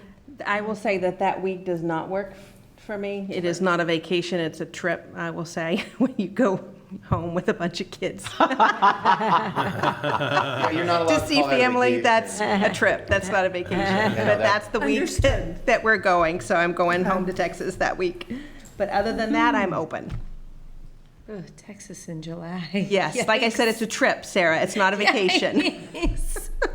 Understood. That's an important Before, distinction. the only thing I'm thinking is potentially that we might have a contract that's left over that still needs to be voted. We have the 2 left. I'm not sure that both of them will be wrapped up by then, so. Fine. So then the You're end too of the far week off of to the do it. 12th? So you're thinking the week of the 12th may not work because of that, or are you thinking No, I'm it thinking it does would work? work if the sooner it would be better than the end of August. Thursday, maybe? No, we're at the Superintendent's Institute at Mashpee High School on that Tuesday, Wednesday, Thursday, so it'd have to be Monday or Can I Friday. just clarify, are you talking about the retreat or are you talking about a meeting? It's- I it's don't this- it's one and understand this- what the retreat is. We call it the retreat because we meet off-site. We are over in the recreation Oh, okay. building, just because usually it's goal setting and it's a working meeting and goal setting, but it's also the evaluation piece too. So it's Okay. not a fancy, we're at the recreation over. Like, where are we going on It's a retreat? it's a school committee meeting, but it's a working Sarah, school it's more of a committee trip than a retreat. It's because we're working through it. It's just a trip, really. You're lucky there'll be potato chips, maybe. Crackers. Bill likes There's no crackers. massages Just or give anything Bill like crackers. Hey, those cookies were good, whatever we had. So then it looks like the 12th is kind of best date. Let me look. Is that right? Does that work for you?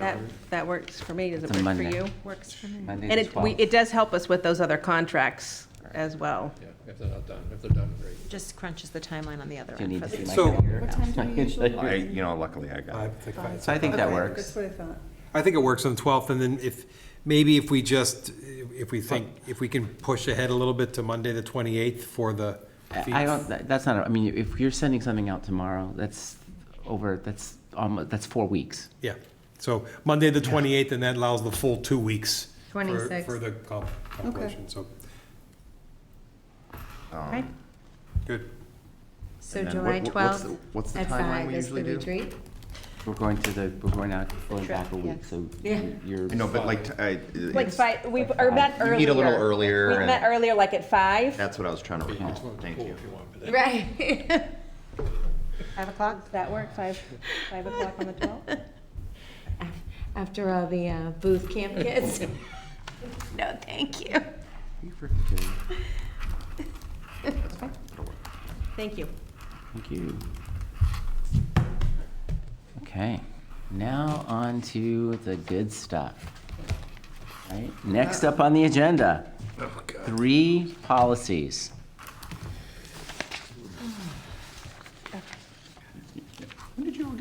Who's taking the policies? I'll start, but then I'll turn it over to our policy subcommittee to Sarah and Michelle.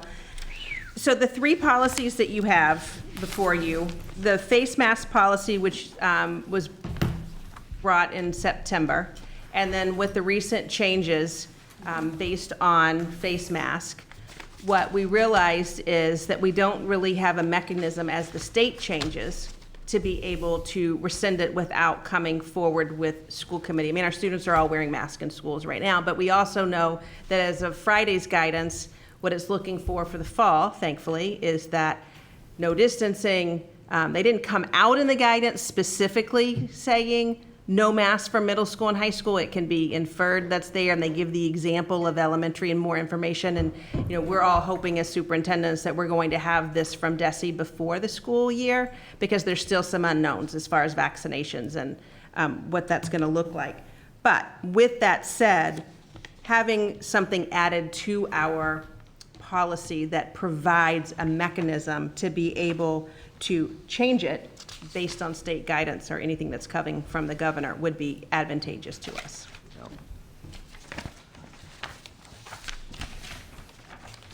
So Sarah and Michelle worked on looking at this one with some omissions, and then by putting an addition at the end that would provide that flexibility.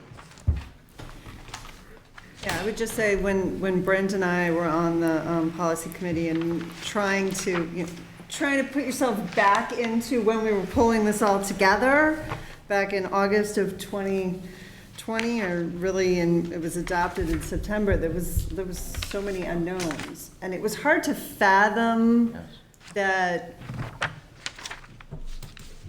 the removal of the masks would happen in the fashion to which it's happening. And so that's where, because I was kind of looking at myself, I'm like, why didn't we have this to begin with?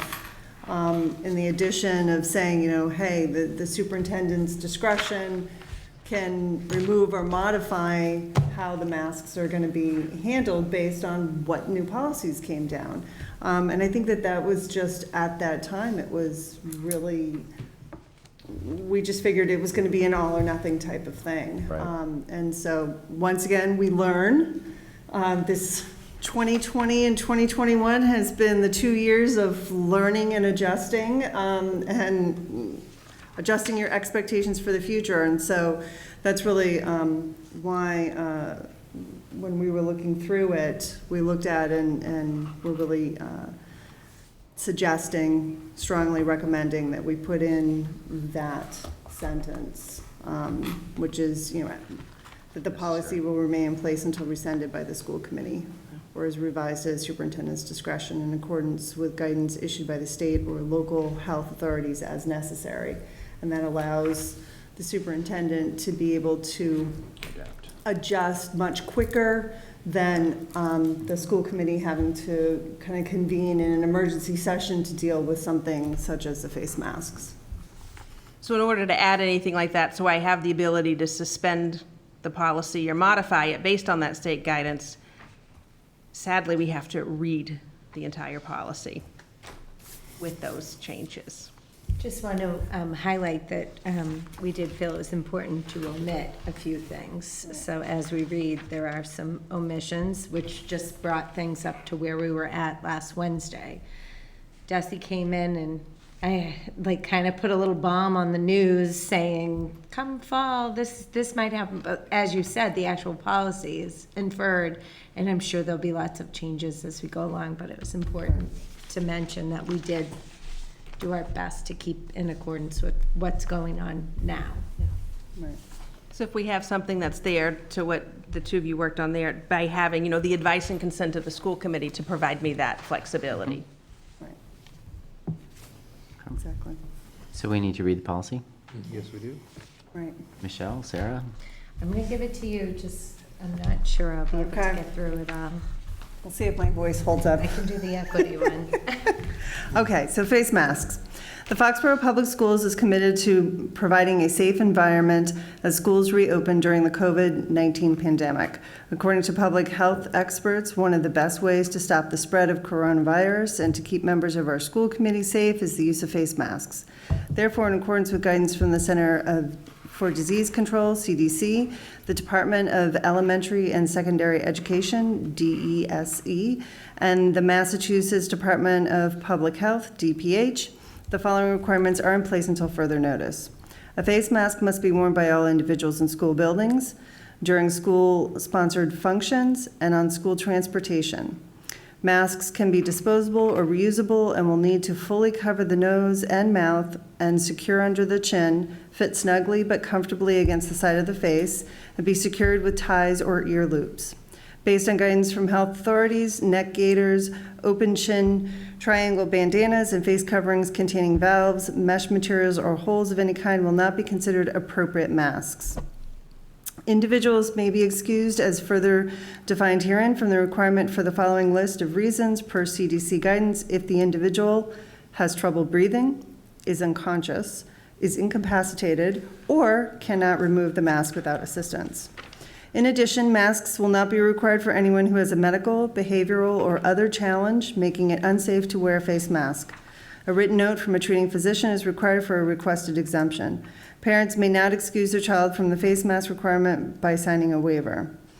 Students shall wear masks at all times except in the following situations when social distances shall be enforced: during designated masks breaks, while eating or drinking, during portions of physical education classes when determined by their teacher, and while outside. Exceptions to this policy under certain circumstances, such as for students with medical, behavioral, or other challenges who are unable to wear masks, must be approved by the building principal in consultation with the school nurse or local board of health. In such circumstances, alternative protective measures will be explored. A student's mask is to be provided by the student's family. Staff members are responsible for providing their own masks. However, the district will supply disposable masks for individuals who arrive at a building or board school transportation without one. A student's failure to comply with these expectations and who willfully defies redirection from school staff will be considered insubordinate. Such behavior will be addressed by their school handbook. Building administration will consult with the parents/guardians to determine whether an exception is appropriate. If not, the student may be removed from the school building's in-person learning until such time as they can comply with the requirement or the requirement is lifted. Violations of this policy by staff shall be handled in the same manner as other violations of school committee policy. Visitors in violation of this policy will be denied entry to the school/district facility and/or grounds. This policy will remain in place until rescinded by the school committee or is revised at the superintendent's discretion in accordance with guidance issued by the state or local health authorities as necessary. Thank you. Okay. Thank you. Anything else? Excuse me? You need to read the The legal references. Oh, geez. Okay, sorry. Legal reference. Commonwealth of Massachusetts, COVID-19, order number 31. You I don't have to read that? Not the Okay. website, no. There's a website there. References Center for Disease Control and Prevention dash considerations for wearing masks, another website. Massachusetts Department of Elementary and Secondary Education dash reopening guidelines, website. Commonwealth of Massachusetts, Mask Up MA, and a referring a website.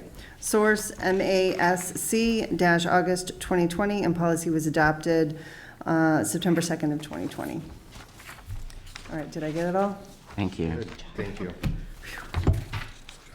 One other suggestion I would have that came to me after we met as a subcommittee, which was some language that if we added right there to after you read that last sentence, Yep. the superintendent, with the advice and consent of the school committee, may suspend or modify individual district policies to address the COVID-19 emergency as declared by the governor. Such suspension of policy shall expire upon the end of the emergency as declared by the governor. We had that, it allows us to be able to, once this goes away, To let it go. to let it go. Right. Without having to actually Vote it physically away. remove the policy. Correct. But I'm able to do it based on the advice and consent of the school committee. No, that's good. I like adding I the like that language too. that negates Yeah. it. Yeah. That just sunsets it. I agree. Unless you want to read it again, like if you, No, Oh. I would prefer not to. It's everything that you just read with that, those two sentences added at the end. okay, Agreed. Agreed.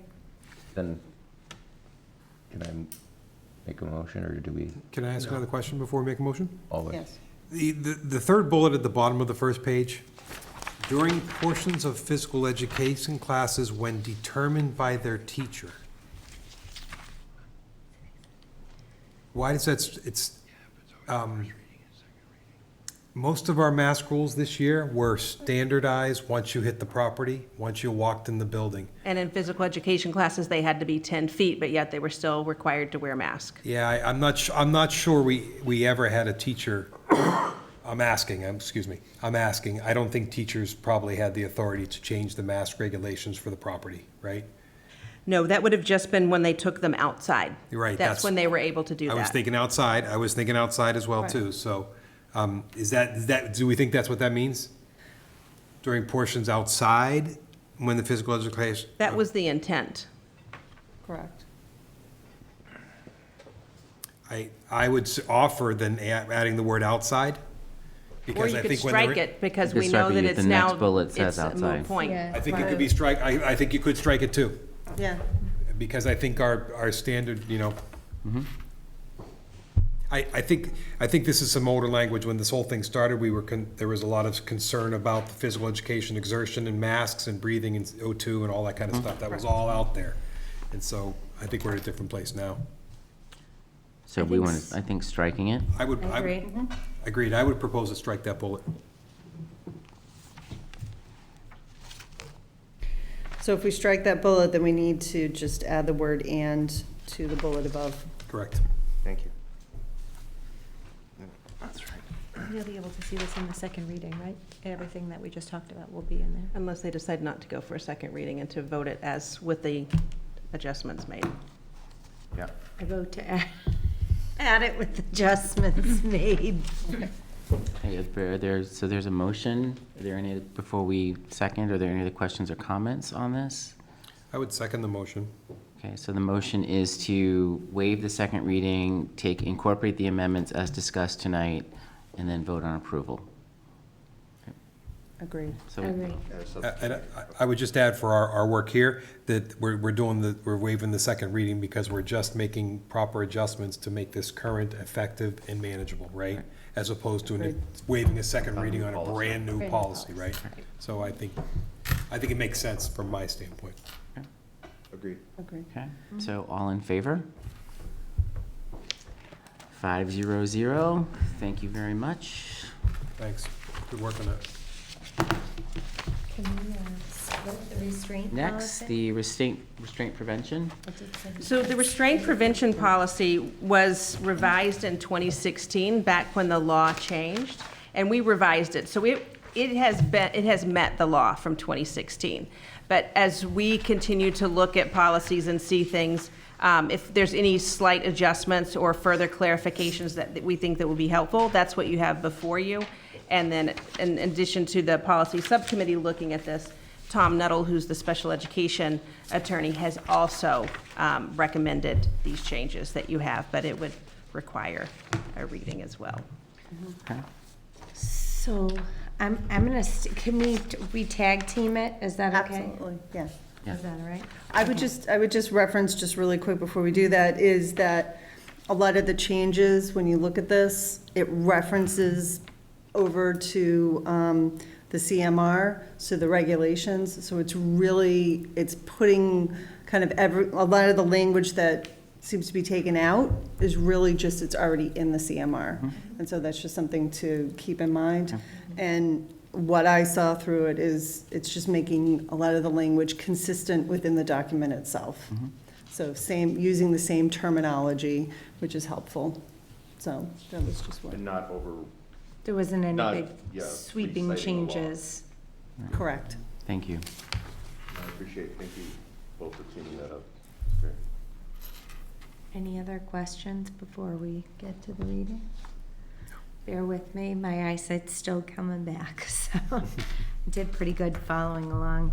Restraint prevention, maintaining an orderly, safe environment conducive to learning and an expectation of all staff members of the Foxborough School District. Further, students from the Foxborough Public Schools are protected by law from the unreasonable use of physical restraint.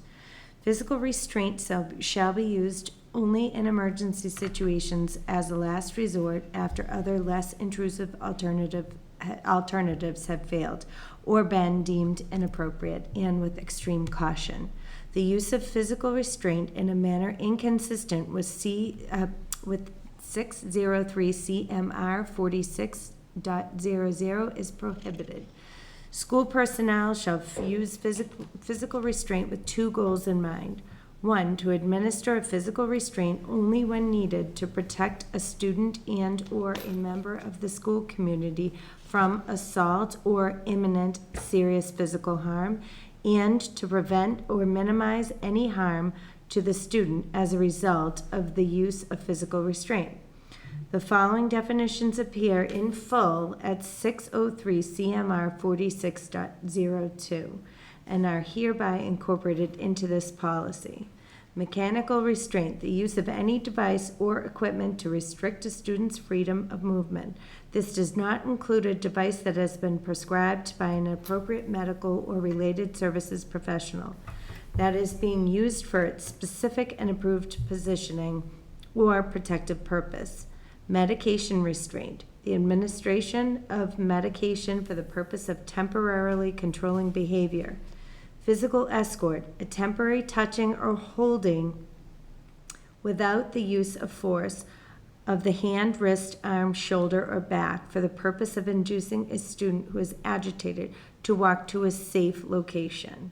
Physical restraint, direct physical contact that prevents or significantly restricts a student's freedom of movement. Prone restraint, a physical restraint in which a student is placed. Can I just sweep? Oh, I'm sorry. Physical restraint does not include brief physical contact to promote student safety, providing physical guidance, or prompting when teaching a skill, redirecting attention, providing comfort, or a physical escort. Prone restraint, a physical restraint in which a student is placed face down on the floor or another surface and physical pressure is applied to the student's body to keep the student in a face down position. Seclusion, involuntary confinement of a student alone in a room or area from which the student is physically prevented from leaving. The use of exclusionary timeout procedures during which a staff member continuously observes and remains accessible to the student shall not be considered seclusion. The use of mechanical restraint, medication, restraint, and seclusion is prohibited in public education programs. Physical restraint, including prone restraint, where permitted under 603 CMR 46.03, shall be considered an emergency measure of last resort and shall be prohibited except when a student's behavior poses a threat of assault or imminent serious physical harm to themselves and or others, and the student is not responsive to verbal directives or other lawful and less intrusive behavior. Interventions or such interventions are deemed inappropriate under the circumstances. Want me to take over? No, that's okay. I'll do two more paragraphs and then you can. Physical restraint is prohibited as a means of punishment or as a response to destruction of property, disruption of school order, refusal to comply with a school rule or staff directive, or verbal threat when those actions do not constitute a threat of assault or imminent serious physical harm to the student or others. Physical restraint is prohibited as the standard response for any student, including in any individual behavior plan or individualized education plan, IEP. Physical restraint is prohibited when medically contraindicated for reasons including but not limited to asthma, seizures, a cardiac condition, obesity, bronchitis, communication-related disorders, or risks of vomiting. I'll let you take a look. Thank you. The superintendent will develop written policies identifying appropriate responses to student behavior that may require immediate intervention, methods of preventing student violence, self-injurious behavior, and suicide, including individual crisis planning and de-escalation of potentially dangerous behavior occurring among groups of students or with an individual student. Descriptions and explanations of the school's alternatives to physical restraint and method of physical restraint in emergency situations. Description of training requirements. Procedures to comply with all reporting requirements of 603 CMR 46.06, including but not limited to a procedure to make reasonable efforts to orally notify a parent of the use of restraint within 24 hours. And also by mail or email, address provided by the parent for the purpose of communicating about the student within 3 school days. Description of restraint follow-up procedures. Procedures for receiving and investigating complaints. Methods for engaging parents in discussions about restraint prevention and the use of restraint solely as an emergency procedure.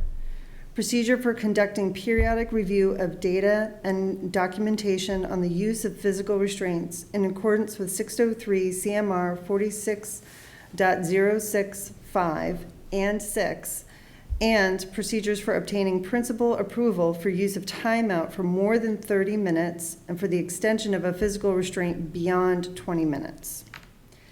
Each building principal will identify staff members to serve as a school-wide resource to assist in ensuring proper administration of physical restraint.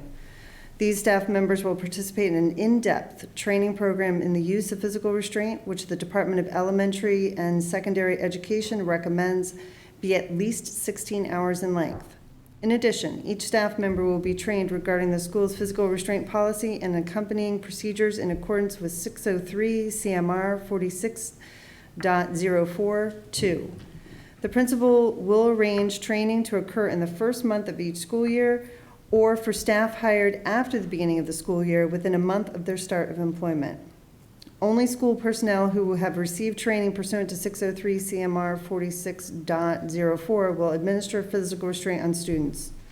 Whenever possible, the administration of physical restraint shall be administered in the presence of at least one adult who does not participate in the restraint. A person administering administering physical restraint shall use only the amount of force necessary to protect the student or others from physical harm or injury or harm. Sorry about that. Any teacher, employee, or agent of the Foxborough Public Schools shall not be precluded from using such physical force as is necessary to protect students, other persons, or themselves from an assault or imminent serious physical harm. This policy and its accompanying procedures shall be reviewed and shared with staff annually and made available to parents of enrolled students. The superintendent shall also provide a copy of the physical restraint regulations to each principal. Legal reference, 603 CMR 46.00, Massachusetts General Laws, 71, 37G, policy adopted March 24th, 2008, policy revised February 22nd of 2016, and these are the proposed revisions from May 26th of 2021. Did we get everything? Good job. Well read. The other thing you should do is you should always give the file number as well, because that's what you're actually adjusting. Oh, upper right. Oh, JKAA, so file JKAA. As far as moving forward, where if there's any questions, to move this to the next meeting, to where there's the opportunity for if there's any comment between now and then. We do have Mr. Michael Isaac here, so if there are any questions or clarifications, he is here. Brent? Yep.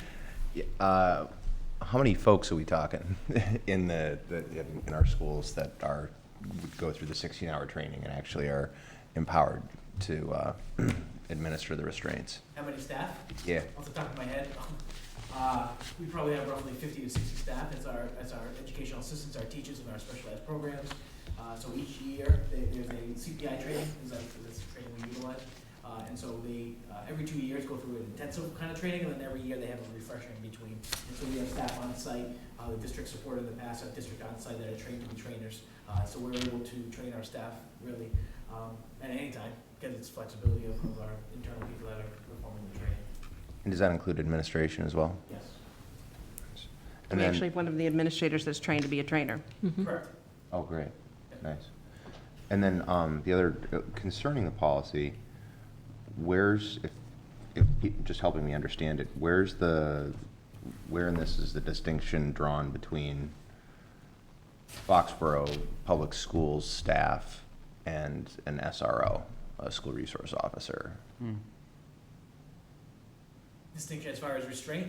Yeah, because I'm assuming school resource officers they have the power of arrest, which is a form of restraint. I think that's a different restraint. That's going to be, Okay, but so because I'm just trying to straighten it out in my own head, because we do mention agent of the Foxborough Public Schools. Unless he's trained to do it, he He would not can't. be allowed to Right. do a physical restraint on a student. Again, unless it was a legal physical restraint, which is different than what this. That's what I'm saying, like, it's like, that's what I was wondering, it's like when crossing the line between an educational, you would have someone that's trained, if they were ever in that instance, someone within the building that would be in that situation that is trained. It wouldn't be the SRO if it were in a school Got for it. that reason. okay. I would agree with that. And my personal experience has been that as soon as the SRO gets involved, it becomes very much a police involvement. It's no longer, And the game changes, very rapidly. But I have had restraints where we had an uncontrolled student, and one of our trained restraint people did everything correctly to calm the situation and gain control to avoid imminent danger to himself and to others. And it was very effective. And done properly, monitored closely by a second person, and we also had administrator observation as well. That's a good point. One of the restraints that they do have, they're witnessed by multiple people, those that are, of course, in the restraint, and those that are observing the restraint, because that's part of the process. great, I would hope that's what the practice and process is, yeah. thank you. Any other questions? Comments? No. Changes? I would move, we waive a second reading on this one as well, too. You know what, we've just realized we can't. We need to go because you need to have the opportunity for public comment if there is any before. You can waive the second reading, but we'd have to do it at the next meeting. Right. So we're gonna need to do the same thing for the face mask policy. Okay, Sorry. Even though we had that policy in place and you add the addition, we need to provide the time. okay. And then you could waive the second reading at the next meeting. Yeah, while we're, at the time of the second meeting. Thank you for clarifying that. Okay, So you'd move both of them to the next Thank you meeting. for the work. Okay. thank you. Okay. We have to vote on moving it to a second reading, or, okay, we just did.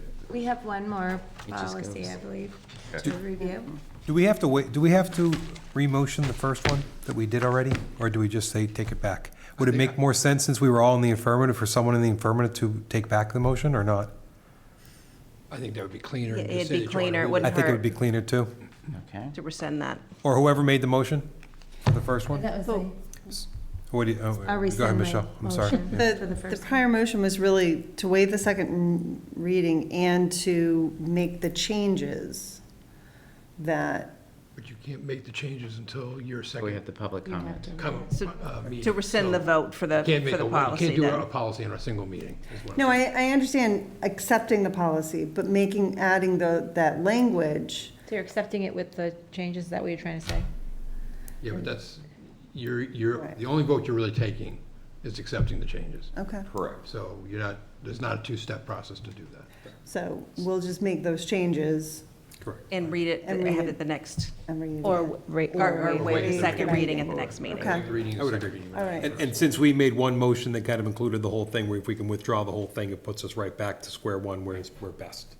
Which Okay. is, we read it, next meeting, that's, yeah. Okay, I'll rescind my motion. okay. Second on the rescind? To be continued. And who's that, did I second it? I think so. Well, I think I can second her rescinding, so we're Yeah. good. I'll second her rescinding of the previous motion. All in favor of rescinding that motion? Aye. Thank you. Thanks for that, Claire, that's good. Thank you. So we have one more policy that we reviewed, and we didn't feel that any changes were needed. This is the Educational Equity File JBB policy, and if there are no comments or anything, I can read the policy.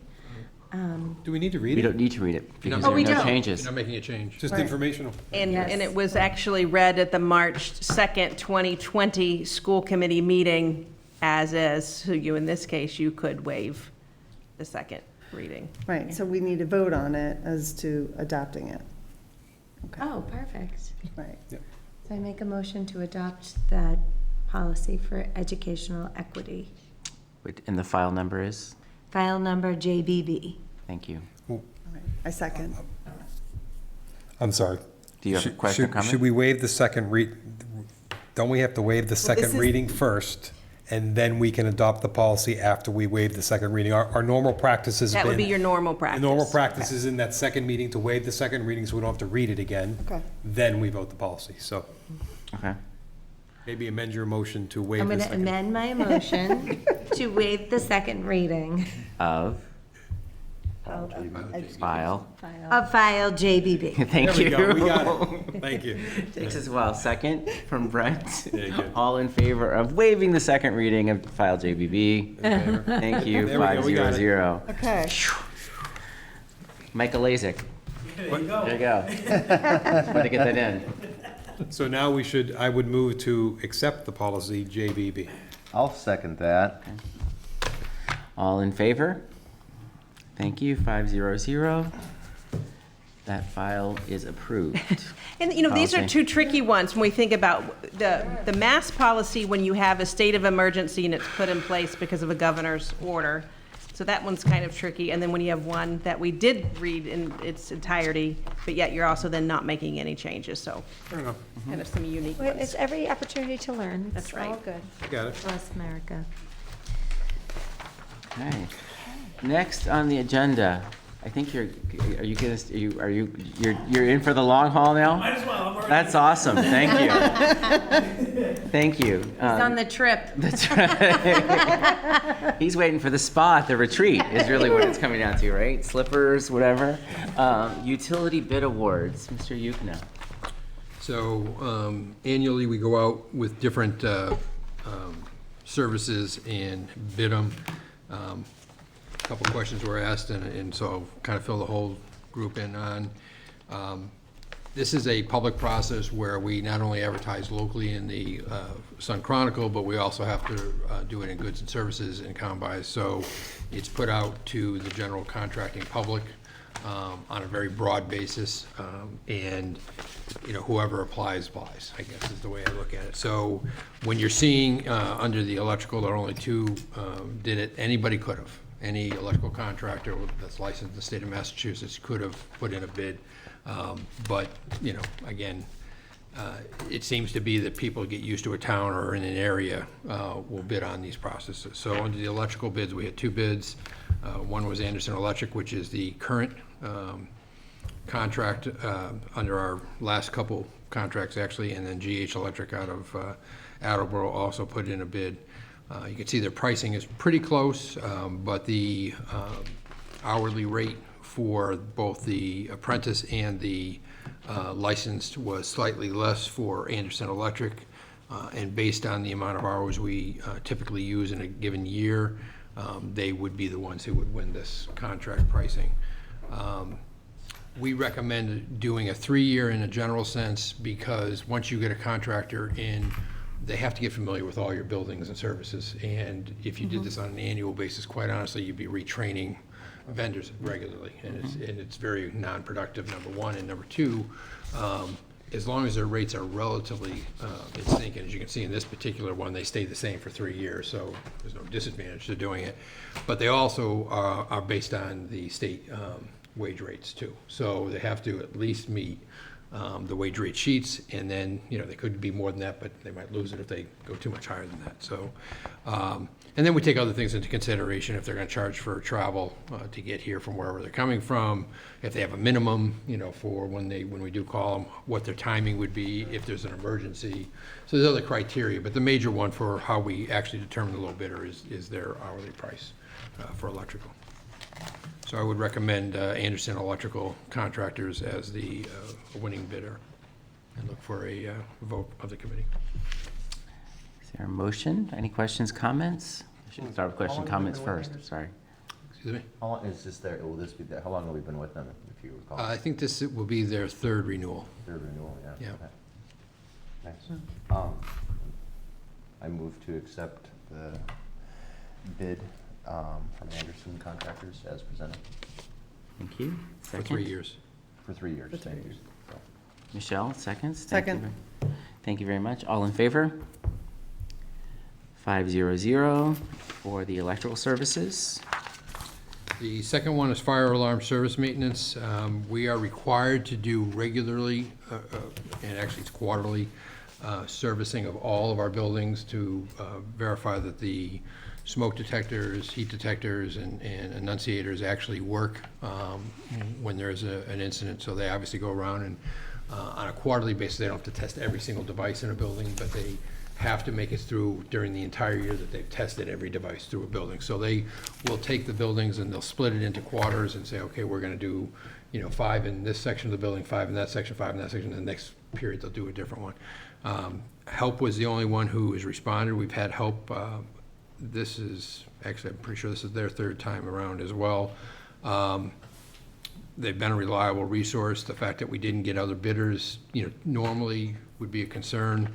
But in this particular case, their rate has stayed relatively similar to the previous periods.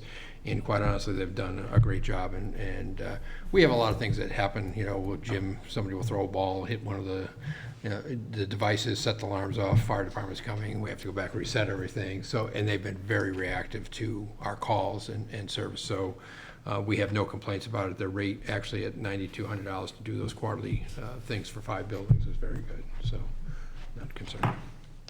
Thank you. Questions, comments? Bill, the rates that you have there, I mean, are they the same kind of 3-year rates, or is it going up $5 every year for the past 6? No, actually, in the last couple rounds, there was only a couple dollars between, so a little bit more this time. I think I was actually surprised on the electrical bid, to be honest with you. I was shocked that he stayed the same.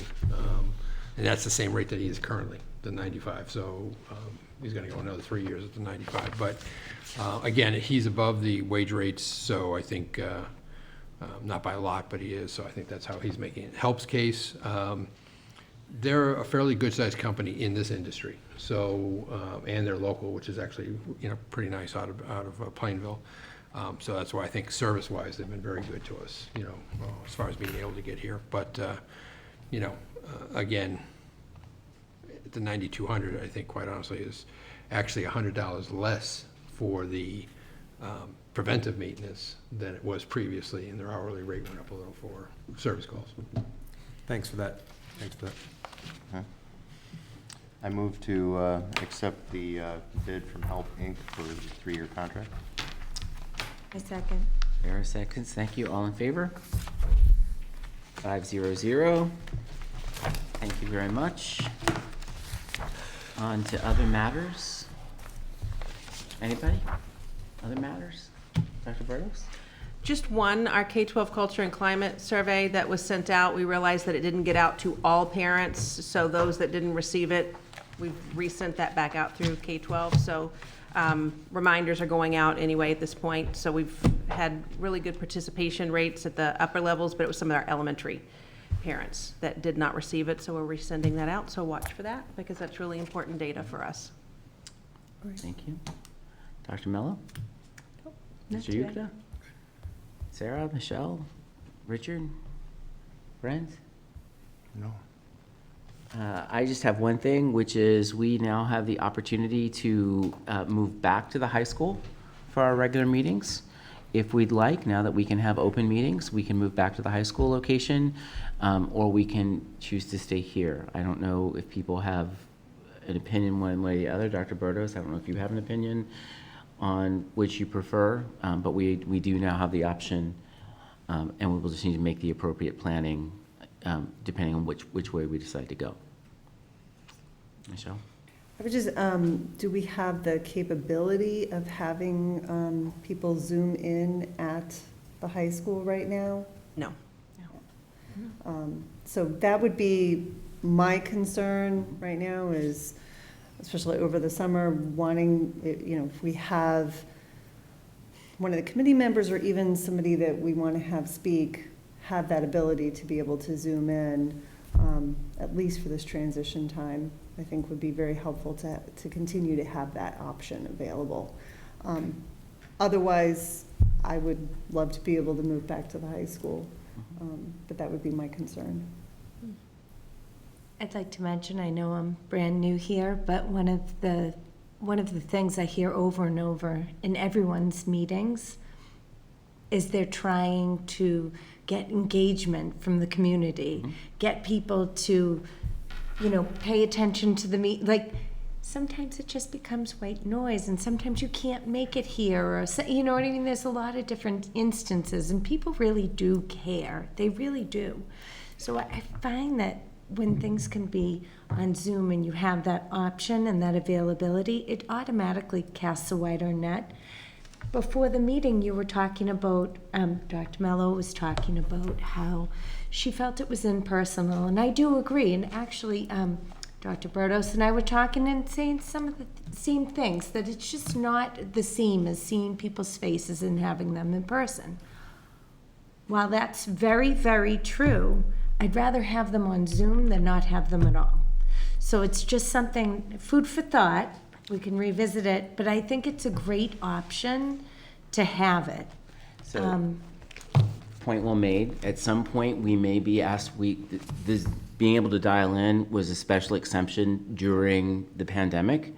I imagine that will go away. So that's just something to be aware of. So your points are well taken, but at some point we will most likely be asked to go back to full in-person without remote participation.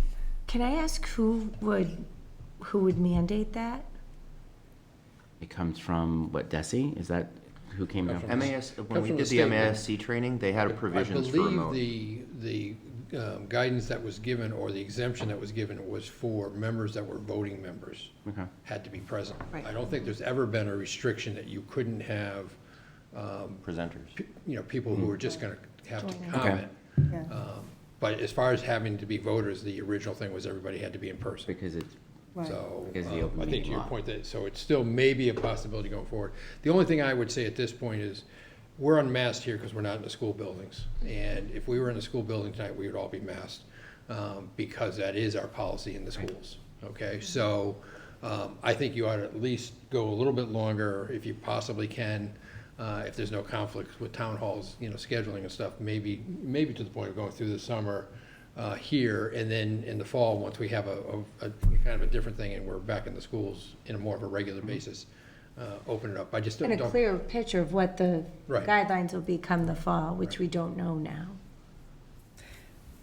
I would anticipate being back in the school system in the fall.